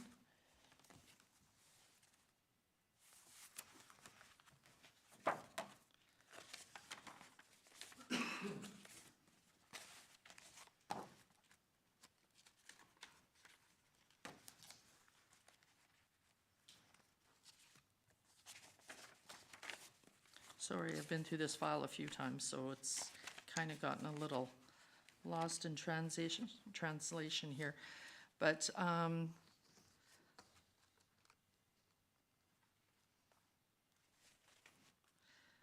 when we ran the total for the amounts sold versus estimate, actual reads versus estimates during the leak, and that we come up with a difference of I think it's 379 cubic meters. Okay, so other than the billing credits not applied and haven't been applied, whatever the mistake is in accounting. This is actual consumption that we've gone back. Exactly. And those meters, that meter is working. The meters work. The daily reads are accurate. Yes.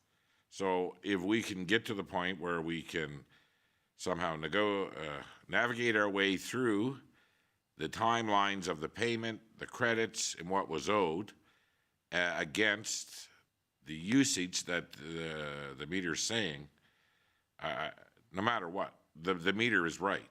Yes. We've gone through and we've calculated over 2 years worth of through their billing and 2 years of their actual reads. And yes, this amount is still owing. Okay, so basically there has been some clerical issues. Yes. That the town has brought upon this situation. Yes. So we clean that up, get to where we should be, and that's what will be owed. Okay. I mean, they're not trying to challenge the read of the meter. They're not challenging the read of the meter. They're just, well, actually, ultimately, yes, they are, because they're saying that it was a huge amount in 1 month, and they don't believe that they that much water went through their system. But when we go back to the reads, that much water went through the meters. Okay. Okay. So is there, first of all, is there any comment on this one from anybody? Go ahead. So to be fair, looking through this, it is rather confusing. It is very confusing. So I guess when we have these conversations, they don't happen often when there's an error in billing and or in consumption. And so if I can just get you to reiterate, what was the specific thing that the town has addressed and will improve upon in our practices? And it seems obvious that the owners have repaired the leak, and I would guess that a leak on a pressure washer would be no different than a leaking toilet for an individual. It can lead to many, many liters of consumption, never mind on an industrial scale. So I guess I would just want to focus on what kind of onus there is on the municipality in terms of any errors that we've done and what we will do in the future. And some of that I will touch on in the memo, because we've tackled the utility billing, and it's created some headaches, and it's shown some issues, shown some areas where we really need to do better, and we're putting things in place to make sure that this does not happen again. Okay, and I guess my part two of this question is just going back to the letter from the business owner here. I wonder specifically, I mean, he's asking for us to resolve the situation. I'm not certain what portion he's looking for a resolution on, or just that we're aware? From my from my conversations with them, they are looking for forgiveness on that 5,000. 5,000, either forgiveness or partial forgiveness for that 1 month billing. And what month was the billing in? The month would have been July 2023. Yeah, well. So our employees went over and did an inspection to see if they had any leaks in the building? Yes, the utility, our utility operator, that's what they're called, went over to check to make sure that the meter is working properly, and they inspected like the water meter itself. We don't go around and look for to see if their plumbing's leaking or anything like that, but inspected the water meter and stuff like that. And my understanding through conversations with them is that they had a plumber come out as well. Okay. So, again, we determined that the meter is operating fine. Yes. So the reads on the meter are not, every day that it works well, they're okay with. But a day that they had a leak or someone left the hose on in the greenhouse, on the ground or whatever, they're asking us to forgive the price of the water that they consumed that day. And again, there has been clerical issues throughout this account. Things were not done properly, and we need to, we're in the process right now in the utilities department of trying our best to get better at what we do, take out these meters that aren't working, the estimates. We are full in on this right now to do a better job. Yes, that's correct. Okay. Councillor Bullock, do you have something? Only wanted to ask, was it July of 2023 when it was first noticed, the extra billing amount? Yes, that would have been the month that the extra consumption happened, and from there, their readings after that particular month have been fairly on par with their normal usage. Okay, thank you. Okay, go ahead, Councillor Warlow. Obviously, I want to look at all the memo. Obviously, there are clerical discussions. The hard part that comes in is, I think one thing that's been very clear, I wrote down the amounts before and after. They are pretty similar, and based upon the fact that we've determined that it isn't to do with the actual meter, it is to do with a leak that was there. The part that is going to be difficult is we've had similar situations come prior. We've seen where an individual home can easily have a bill that's well over $1,000 or $2,000 in a short time period, and leaks actually can result in high bills. I'm always very cognizant of treating everybody with the same lens, and in the past, from what my recollection is, when we've been able to determine that it's not a meter issue and it is a leak, it has fallen on the homeowner, so it's going to be difficult to be able to find it any other way than to have them have to, unfortunately, pay the amount that we determine is on the meter. Obviously, I want to read everything first, but that's just sort of the take that I would get from that. I had a problem not too long ago at a building I own. The flapper valve was stuck in a position over a long weekend, and it ended up costing about $400 for 2 days in water. And when we looked at the daily reads, we knew that the doors weren't open and the toilet was leaking. So, okay, so you will try to get through the clerical side of this and get back to where we should be, and then take that back to Mark. Okay, next one. The next one is again a utility billing letter. It said, "Dear Town Council, I'm writing to you to regards the January 25th statement recently sent to 5131 50th Street, more specifically the adjustment process line for $1,884.48. We purchased this property on July of 2022. October of 2022, we incurred a sizable water bill to the tune of $3,638.10. Our local property management team could not find any leaks in the building. With that, we reached out to the town to inquire about a potential bad meter. The town sent out a technician. They also provided data log reports and assured me there was nothing wrong with the meter. Email quote, "We are confident that our meter readings are correct." Christina Husink, November 21st, 2022. Our local property management team then continued their search and did find a toilet tank in the basement cycling water. This followed a second water bill of $1,386.29. With the problem finally solved, our bills seem to be right on line with where they should be. Fast forwarding to now, we were provided a letter from the town on February 12th stating the water consumption was billed incorrectly and that we needed to pay an additional $1,884.48 in adjustments.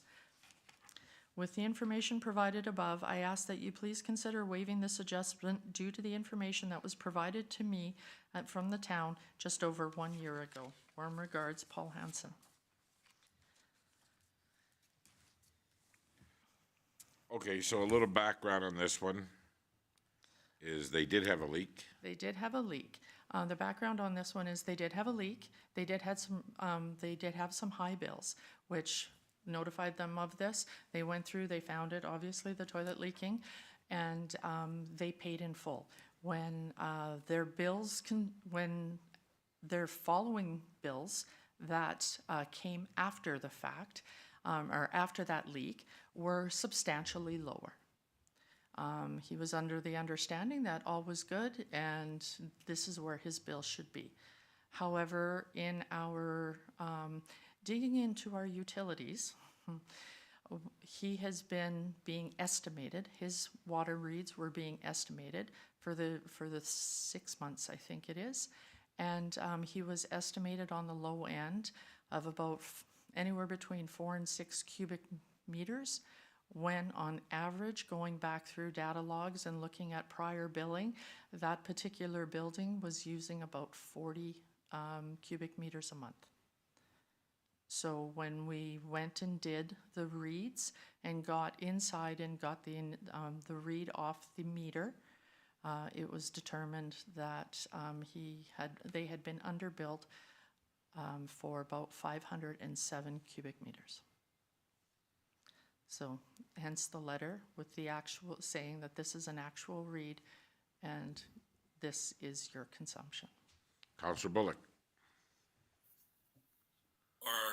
I thought every meter in town was supposed to be able to be read by a utility truck going by and driving down the back alleys. It does. Why is the discrepancy? It does. We do get readings, but this time because there was it had been estimated for so long, we wanted to get in and get the actual look at the meter to ensure that we had the appropriate numbers. So how long has it been being estimated for? It was about 6 months, if not a little more. Okay, thanks. And go ahead.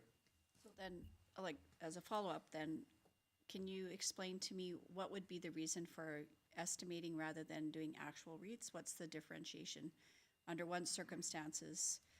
Because my understanding is when we did the changeover to these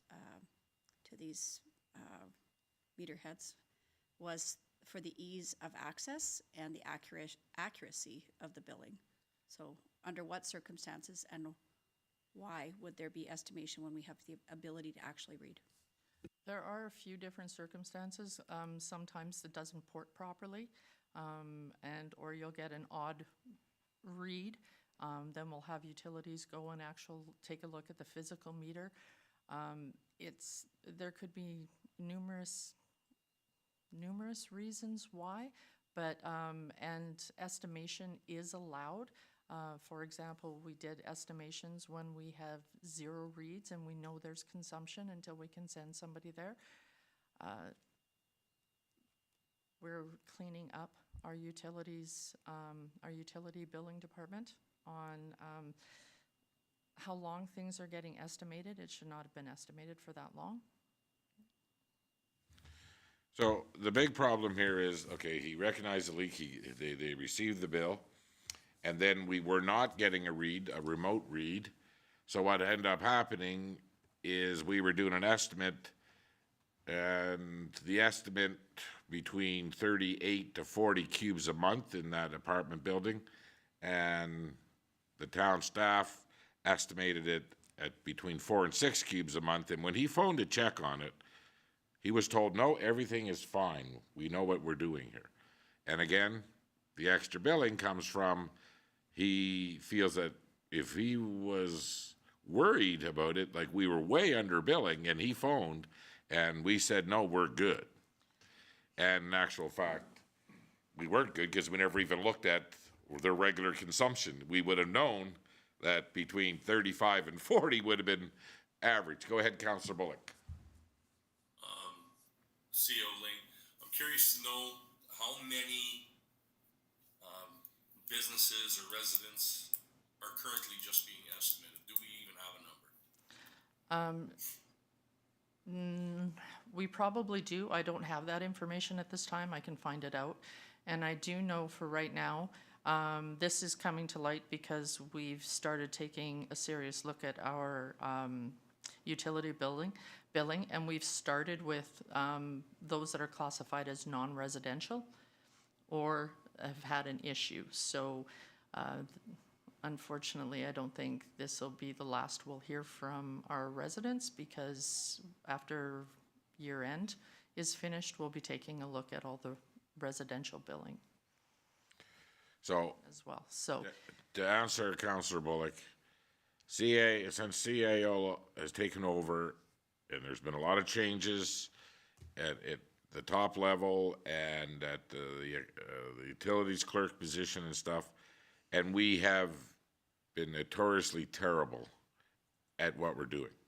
And she has made it a priority, and she started in non-res, and we're going right through it, and the next thing we're gonna do is go to residential, and those that are being estimated will be getting cleaned up, finding why we're not getting in the read on the drive-by, why we're estimating them, and until we work through these issues, which have been long-standing issues for a while with estimating and not getting good reads. I mean, the meters are working. The reads, when you go hook up to the meter, we're getting the reads. They're just not getting them on the drive-by, and then we're just constantly going on an estimate, which we should not be doing. So this is where we're at right now. And then we need to get better at it for sure. And that's where the CAO Ling is trying to take that whole department right now. So, Councillor Curtis. Thank you. With that, I mean, the billing side needs to be cleaned up, but the consumption is still there. So when we give these larger bills, is there an option to pay these over time? Say if we were estimating for 6 months, do they have 6 months then to repay it, or are we expecting the lump sum paid right then and there, or within a month, or whatever the time frame? when we're sending out these billings, there's a couple steps when we find an account like this. First of all, if they're on automatic withdrawal, we pause the automatic withdrawal. We're not going to go into somebody's bank account and take a substantial amount of money from them without giving an explanation why. So their automatic payment is stopped. Secondly, they are given a letter with an explanation as to what, as best as we can, as to what's happened. And then if their consumption, like for the non-res side, if their consumption's over $500, we're giving them the opportunity to make payments to lessen the burden. And we do not charge interest on that outstanding balance. Any unpaid henceforth would be charged interest, but that outstanding balance that they need to pay back is not charged interest either. So we're trying to do our best to work with them to get these bills paid. Thank you. Okay, go ahead, Councillor Roman. Well, I guess what I would say is, while this is painstaking, you can only go from a point that you're at, and with people that have found the problem, brought it to our attention. So I do appreciate that. Obviously, we know that we want to see that done better. I do appreciate, though, that there is some mechanism for people, because I think it is fair to state that if you had bills done in a certain way for 6 months, my expectation would be always that they wouldn't have been estimates for that amount of time. So I guess my want going forward would be to obviously see the way that we're working with them on this to make the burden of the repayment. I understand that there is still the charge because there was still the consumption, and I would be very supportive of making the least painful way for replacement, but also just going forward having any, whether it is to do with programming or policy, that would have a very set, firm time for how long an estimation should go on. And I know that's something you're obviously working on, but I appreciate that we're going to see some of these things, but the just not fixing it wouldn't have been the answer either. So while it's painstaking now, I would rather have it and know that we're doing a process. So I appreciate that. Precisely. Well said. You've got to start someplace. It's never going to be easy, but we got to figure this out and we got to get better at it. So. Okay, any other questions on that? I'll wait for the memo. Okay, the memo is attached, and it's basically, well, some of these have, some of the reason, sorry, let's back this up and start again here. What started off with one particular bill that is not before you, started this investigation into this. Here's some of the, well, they're reasons, they're not excuses. I just want to put that out forward. We accept that we're doing better. Some of these large bills are a result of meters previously being down prior to COVID due to a bad batch of batteries in the water meter heads being installed. As you may recall, there was a shortage of water meter heads, and we had a list in excess of 100 houses and businesses that were waiting for supply to have new meter heads installed. During COVID, as supply was available, water meter heads were changed. During that time period and up until now, we've had 6 different utility clerks. We've had a changeover in CAOs and corporate services director, as well as 2 years without a finance manager position filled. All of this has contributed to these issues. More recently, we had noticed that there were several meters that were still being estimated monthly. In looking at this list, we noted meter heads that were replaced but were not bringing in actual numbers. These 0 reads, estimated reads, and above average reads led us on an investigation as to what was actually happening. It was noticed with the active setting within our software.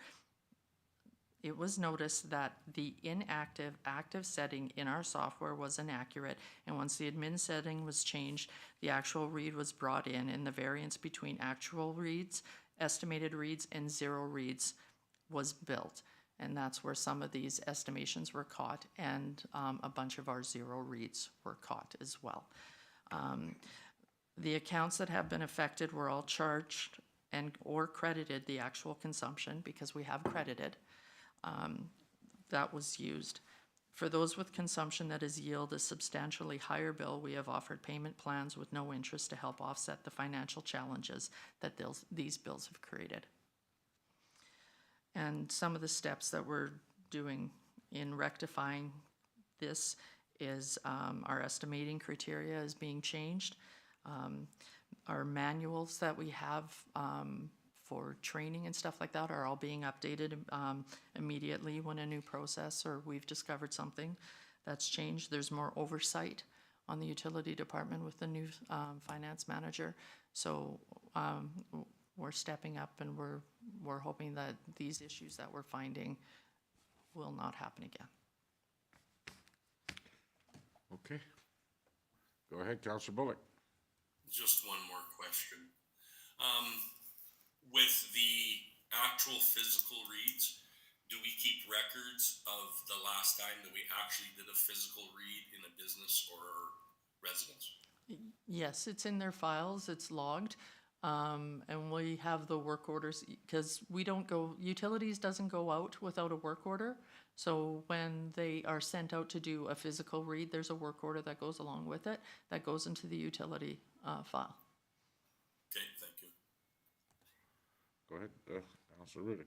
So going back to the first example that we had today, there was reference made about the fact that in general, the practice has been if the town was in error, that there was no, there's a difference between water that has gone past a meter into a residence or a billing error on our part. This kind of falls in between. So this is the pickle. And I think people are going to be understandably upset. This is not necessarily the tone that we want to set in terms of being understanding the financial pressure that people are feeling. And so I appreciate that this is not going to be fun for the people that are answering the phones or for our residents and businesses that are receiving the bills. So I guess I'll say thank you for trying to address a difficult situation. And I would encourage anyone that is ever having concern to reach out to our office as soon as they see an issue. Because for those of us that, I mean, if you're a longtime user or are familiar with the billing, there are practices that we've started doing in terms of even putting something as simple in the email address of the consumption, the number of cubes that are consumed by an individual, because that's what alerted me in our situation too. If we were higher usage, that was the initial trigger. So I can't imagine that this is going to be fun, but water is going to be the new oil. It's a valuable resource, and this year is going to be incredibly important that we're aware of what we're doing with water before we reach some really difficult times. So thank you. Okay.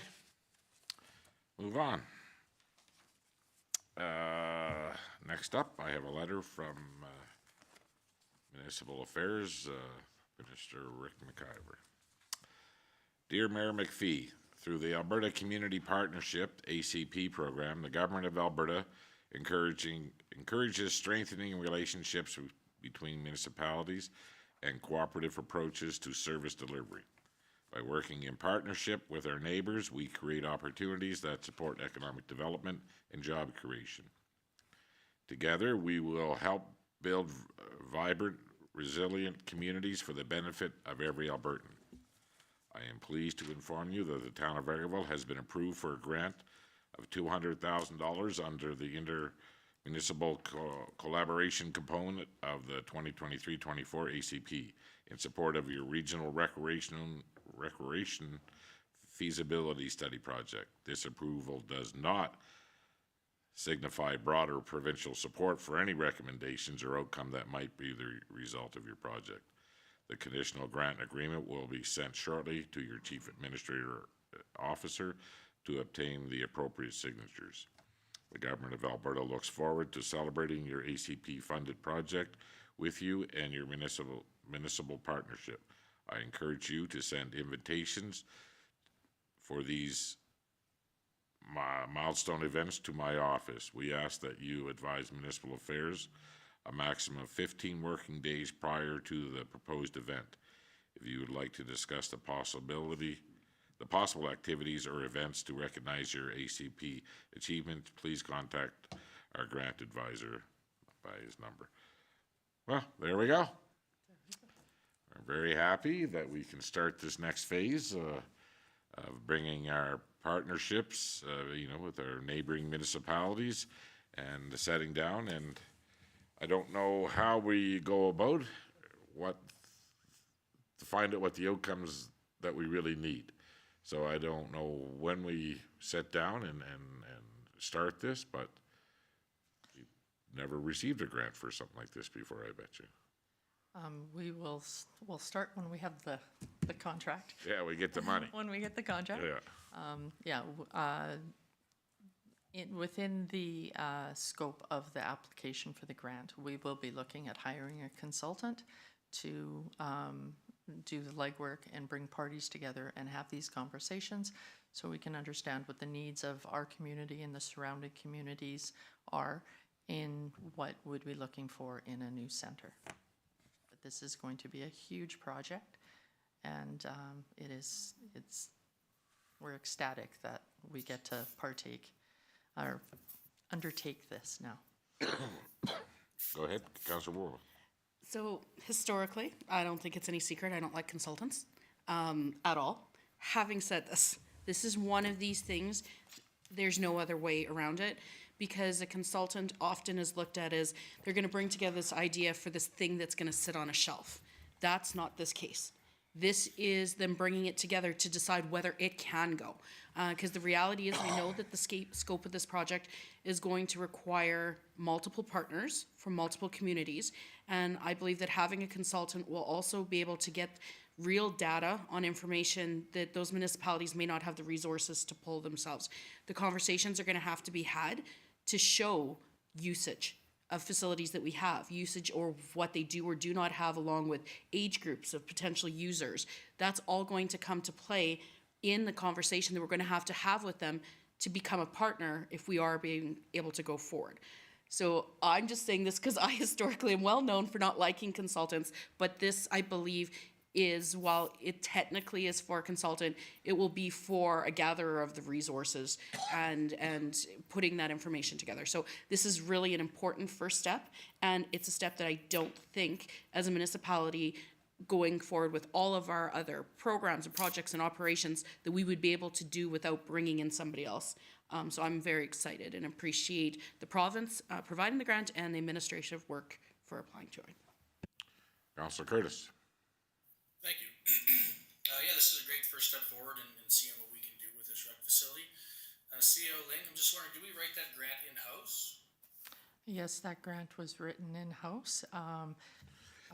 The project was taken on by our legislative administrator, Leslie, and our Parks, Rec, and Facilities Manager, Dan. Awesome. Just make sure we give a big thank you to them, because it's not a small undertaking to write those grants, especially if you're not a professional grant writer. So congrats to everybody that was involved in that. Well, Leslie's here. Congratulations. Thank you very much, Leslie. We'll send Dan something.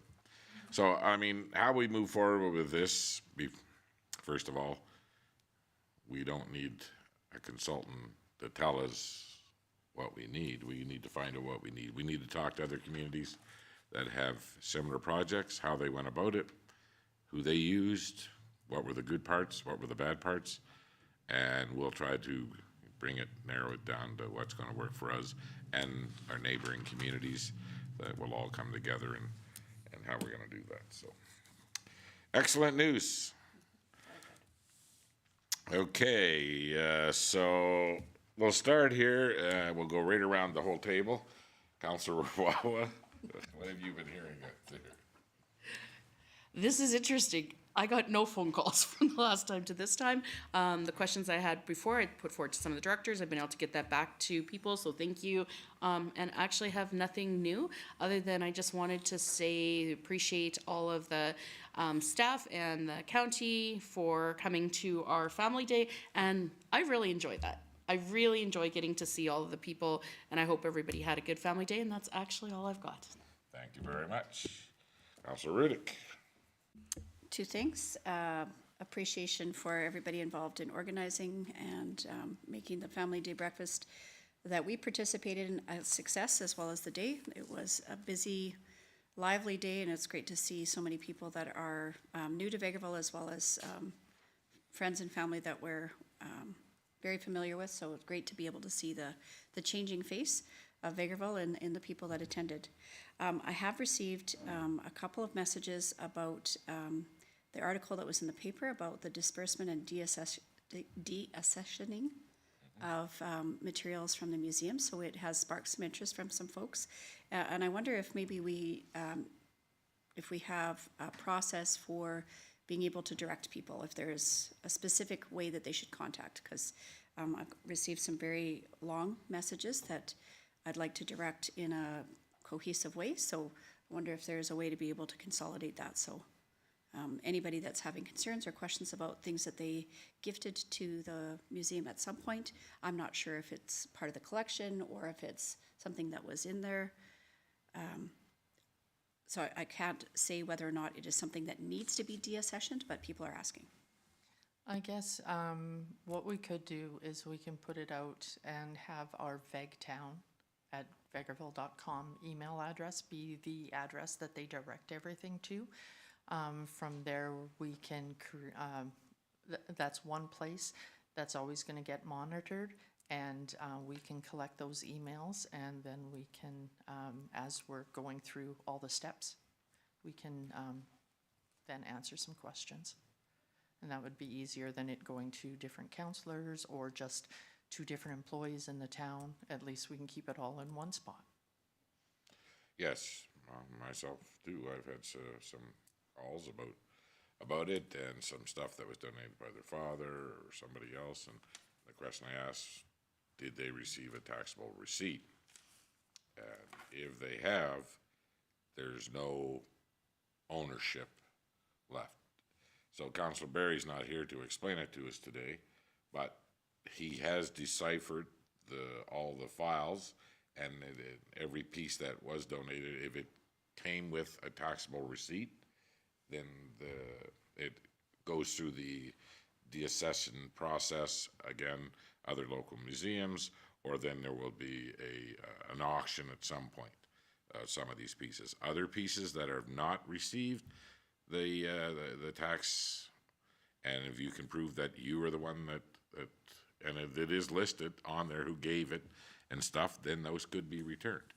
So we just need to start collecting some items and names, and then once we have those, and once we hear back from the minister about the process, we'll go and match the names to the donation and where it sets in the tax receipt file. If it was part of it, then there is no chance of the ownership part goes away.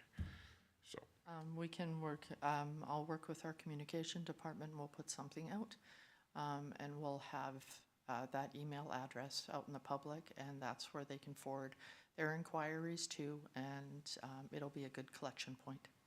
excellent, very good. Councillor Bullock.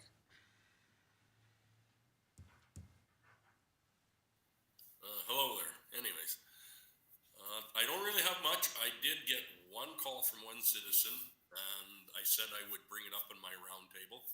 He told me that we as a council aren't very transparent in our town council meetings.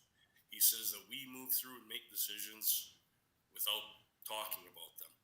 And I did invite and ask him, has he paid attention to any of the legislative meetings where we actually discuss a bunch of what we're talking about before we get to that meeting?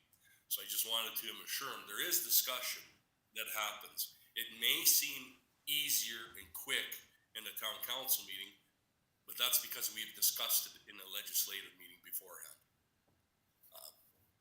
So I just let him know that I bring that out here for all of us to hear and respond to, and that's all I got. I've been a little bit under the weather and hiding from everybody otherwise. Okay, thank you. Councillor Curtis. Thank you very much. I haven't had to hide from Councillor Bullock lately because he's been hiding himself, so it's been nice. I've been out and about. Just kidding. Family day event was awesome. The breakfast was good. I think we don't have the numbers yet. I haven't gotten anything, but I feel like there was more people than the previous year, so that's awesome to have all the community involvement and everybody coming out. And then my daughter did get to go out later on for the bouncy castles we had set up in the social center as well. And they said there was lots of kids and patrons there too. So all around great weekend, some good pictures from the road hockey and everything. So just happy that everything went good and everybody's out enjoying the town, and we can make that happen for them with all of our different groups. So that's what I got. Thank you very much. Again, I want to thank all those involved with the Family Day, and it was nice to have our county partners, the other councillors, and their staff, one staff member, their CAO over there. Patty came over to help, and thanks to our FCSS department, thanks to our staff, and everybody that put this all together. And again, I want to thank Colleen and her staff at Tim Hortons for, again, that's a big ask for them to give out that much stuff, and probably really ruins their breakfast over there at Tim Hortons.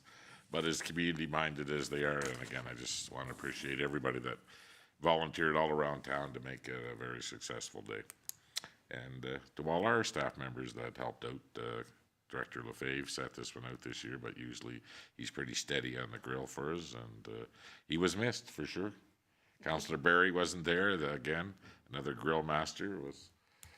But we picked up the slack. I thought we did okay, so. Anyway, that's all that I got. Upcoming events, what do we got? The AG, the VEG Chamber, AGM is February 21st, and we have a list of who's going. Okay, perfect. We got a council meeting on next Monday, and that's about it. So we do have. Oh, sorry, went right by that. Sorry. Director Lefebvre. Thank you, Worship. All right, we'll get rolling on this. My updates are the Prosperity Park Sewer Lift Station commissioning has been happening over the last couple of weeks. We're going through a lot of it, probably about 75% complete. That involves running pumps, the diesels, the programming, the septic receiving station, and then obviously there's always little gremlins and things that have to be looked after and changed as we go along. So we're in the process of doing that, which means we're just getting much closer to finishing off some of these major components at Prosperity. I'm just in the process of probably by tomorrow morning, I'll have the pricing for Manager Newton regarding the demolition of 2 derelict residents. So we'll be able to move forward with that. We've already begun with the disconnection, physical disconnection of power and gas from these buildings. Obviously, the utilities accounts have been discontinued, but they still have to physically remove their infrastructure off before we tear down the building. So we are on that as well. I'm working with our utilities manager and utilities operator as we continue to review our emergency response plan for water and water management as we prepare for what we potentially and very much looks like a dry spring and summer. I've been working with our community engagement and economic development manager regarding notification. Primarily what we're discussing today was bulk water stations, and instead of public works or people receiving a lot of phone calls, is there water, is there not, we're putting a means of identification right on our website, so it'll be real time. If on a Saturday afternoon supplies are up and we can open up the oil field and or agricultural, primarily it'll be for agricultural use, then Jameson can change the website so people can go there and have a look and then come instead of, making a lot of phone calls to us. So we're going to try and improve the ability of the public to know what's on, what's off that way. Prosperity Park as well, Hagen Surveys has been secured and we're utilizing them for the subdivision of Prosperity, the actual subdivision.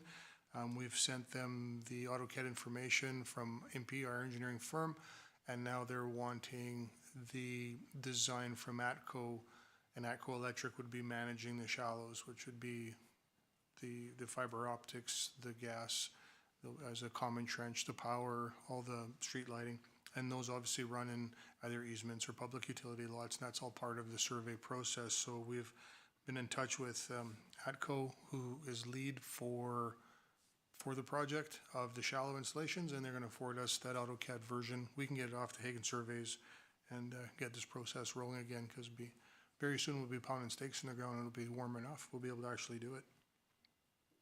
The forced main and lift station project, which is separate from Prosperity, this is our capital works project.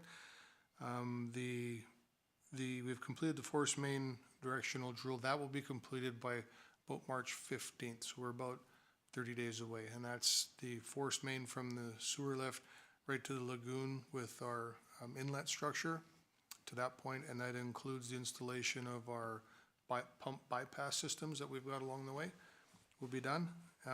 Then the intake structure itself at the lagoons is to be put in a bypass system probably by March 20th. That'll start, and we're thinking the overflow structures, which is in between each of the cells at each of the lagoons. There's 14 of them, 15 I believe, and those will get rolling in May.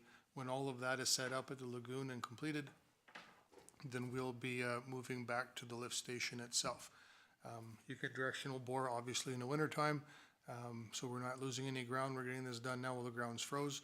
We get it wrapped up, so the land that is available for arable land or farmland will be farmed this spring like nothing ever happened. And because we're still facing things like the valves and some of the components for the sewer lift station rebuild are still now 60 days out from today. There's still another 60 days out. So we're gonna get everything done that we can out there and have every component and piece that we need when we tear down. Because the shorter the duration of portable pumping our effluent from town to lagoons, obviously the better. So we want to have everything lined up, inventory complete, and then it's basically go time while we run portable pumps to move the town's effluent out. So that is my update. If there's any questions, I'd be happy to answer them. I don't have anybody's driven by our new Forest Main project, but thanks to Mr. Minister Dreeshen, and there's a nice big sign up out there showing the partnership between the funding for the province and the town of Vegreville. And I thank him for getting that up, and I know it's important to the government that, you know, people recognize that these huge projects, that they're partnering with us, so. When do you foresee the shallows at Prosperity getting underway? Is the contractor giving you a start date, or? They have not given us a start date other than the 2024 construction season. We are still waiting for information from ATCO Gas as how they're going to feed the park from the current supply line by the in-town reservoir by the pool. We haven't got that yet. I know they're working on the design. And then they had their 3 crossing agreements for Alberta Transportation it has to cross, and it has to cross CN Rail as well. And then it can feed the park. So there's still some big components that have to happen yet, but I know that through the winter, that's what the task has been, that they get the design done. So I'm still being told by the end of the 2024 construction season, the project will be complete for shallows. Okay. Any questions for Director Lefebvre? Yeah. Okay, thank you very much. CAO highlights. Okay, I have a few things here. Just to update you, or to, I guess to remind everybody that come Monday, Councillor Barry will be the new deputy mayor. That rotation's coming up. We've sent out an offer to the new recreation programmer, and it has been verbally accepted. Looks like the start date, potential for the start date to be March 18th. And once the offer has been officially signed, I can get council their name. Warm weather is creating a havoc with our outdoor rinks. Parks and Recreation have closed all but the ODR and the ponds, and are trying to keep the ponds and the ODR operational for the remainder of the winter. But in the ODR's case, if this warm weather continues, it may have an earlier shutdown than planned. It's just been really hard to maintain the ice and the... We just got it back, got it up and going good. Yeah. There was... And it's supposed to be like Yeah, I in know. the pluses this coming week, so... I hope people understand that when it warmed up in January, it really ruined the ice. Yep. And there was cement showing through. We had to start all over again. Then we got some snow, and we finally get it up and running the last 2 weeks, and it's looking good. And we're about to lose it again. Yeah. And it's a big job trying to put that base down and to keep it. So Yeah, and hence why they've kind of just closed the other skating surfaces. It's too much. And the other surfaces are very, the actual ice base is very thin, and they just can't keep it up. So the aquatic staff are training on the new Whibbit, and so the training is currently underway, and the Whibbit should be available for rentals in March. So that'll be fun. So council can go and rent it and I might. have an afternoon.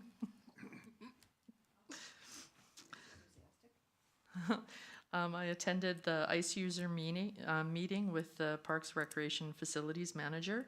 The discussions on how the year went and on how we can do things better, upcoming playoff season, and plans to meet again in June before the junior teams finalize their scheduling over the summer. They're the first ones to get their schedules finals, so they'll have that. This will give them an opportunity to discuss before those schedules are cemented in. Attended media training with council and the county manager and the county council. That was a lot of fun and very interesting and informative. attended Brownlee's Emerging Trends, and took part in the Family Day pancake breakfast. It was busy. I needed to go home and have a nap. It was fairly hopping. It was good. Council has previously asked where we are regarding our debentures. Okay, so our current debentures total $10,127,470. This leaves the town with current borrowing power of $16,771,700. 16.7. 16.7, yes. 1 6. Yeah. So in 2025, we will have paid off another $500,000 in debentures. And again, in 2029, we'll have paid off another $500,000. So basically, in 13 years, everything but the RCMP and the upcoming forced main will be paid off. Is there any debentures that are coming that will be paid off in the next 2 years? Those are the ones in 2025, yes. It'll be for $500,000. Yeah. And then the next set will be in 2029, and that's for another $500,000. I see where you're going. Okay, that's what's left to pay out before 2025 and 2020. Okay. Okay, that's All good. right. Thank you. And then, of course, the ongoing work with our utility billing. Well, it has to get fixed, and we need to have a better system in place. And we thank you for getting in there and rolling up your sleeves, everybody. And we're going to get to the bottom and figure out where we're at. So we appreciate it. Okay. That being said, is there any other business of council? Go ahead. I guess it's not really business, it's just a comment more to one of the CAO highlights. I know we talked about like reasons why and resources why when it came to the ODRs and whatnot, but I just think it can't be stressed enough that anytime any of our departments have put up a closed sign, please respect it. You can be frustrated and that's fine, but most times there's a real safety component to it. And I've seen in the last little while where people have decided to on their own move barriers, step over things, and you don't automatically know why it's closed. You may think it's closed because of quality, but it could be closed due to an actual safety issue. So I guess I just wanted to throw that because I understand it's frustrating, but our primary is always safety. Yeah, fresh flood. To throw the barricade on a fresh flood just doesn't make sense. It just stops the progress. I mean, nobody can use it now. Okay, so that being said, I will take a motion to go into closed session. Councilor Rudick makes the motion. All those in favor? Carried. Thank you.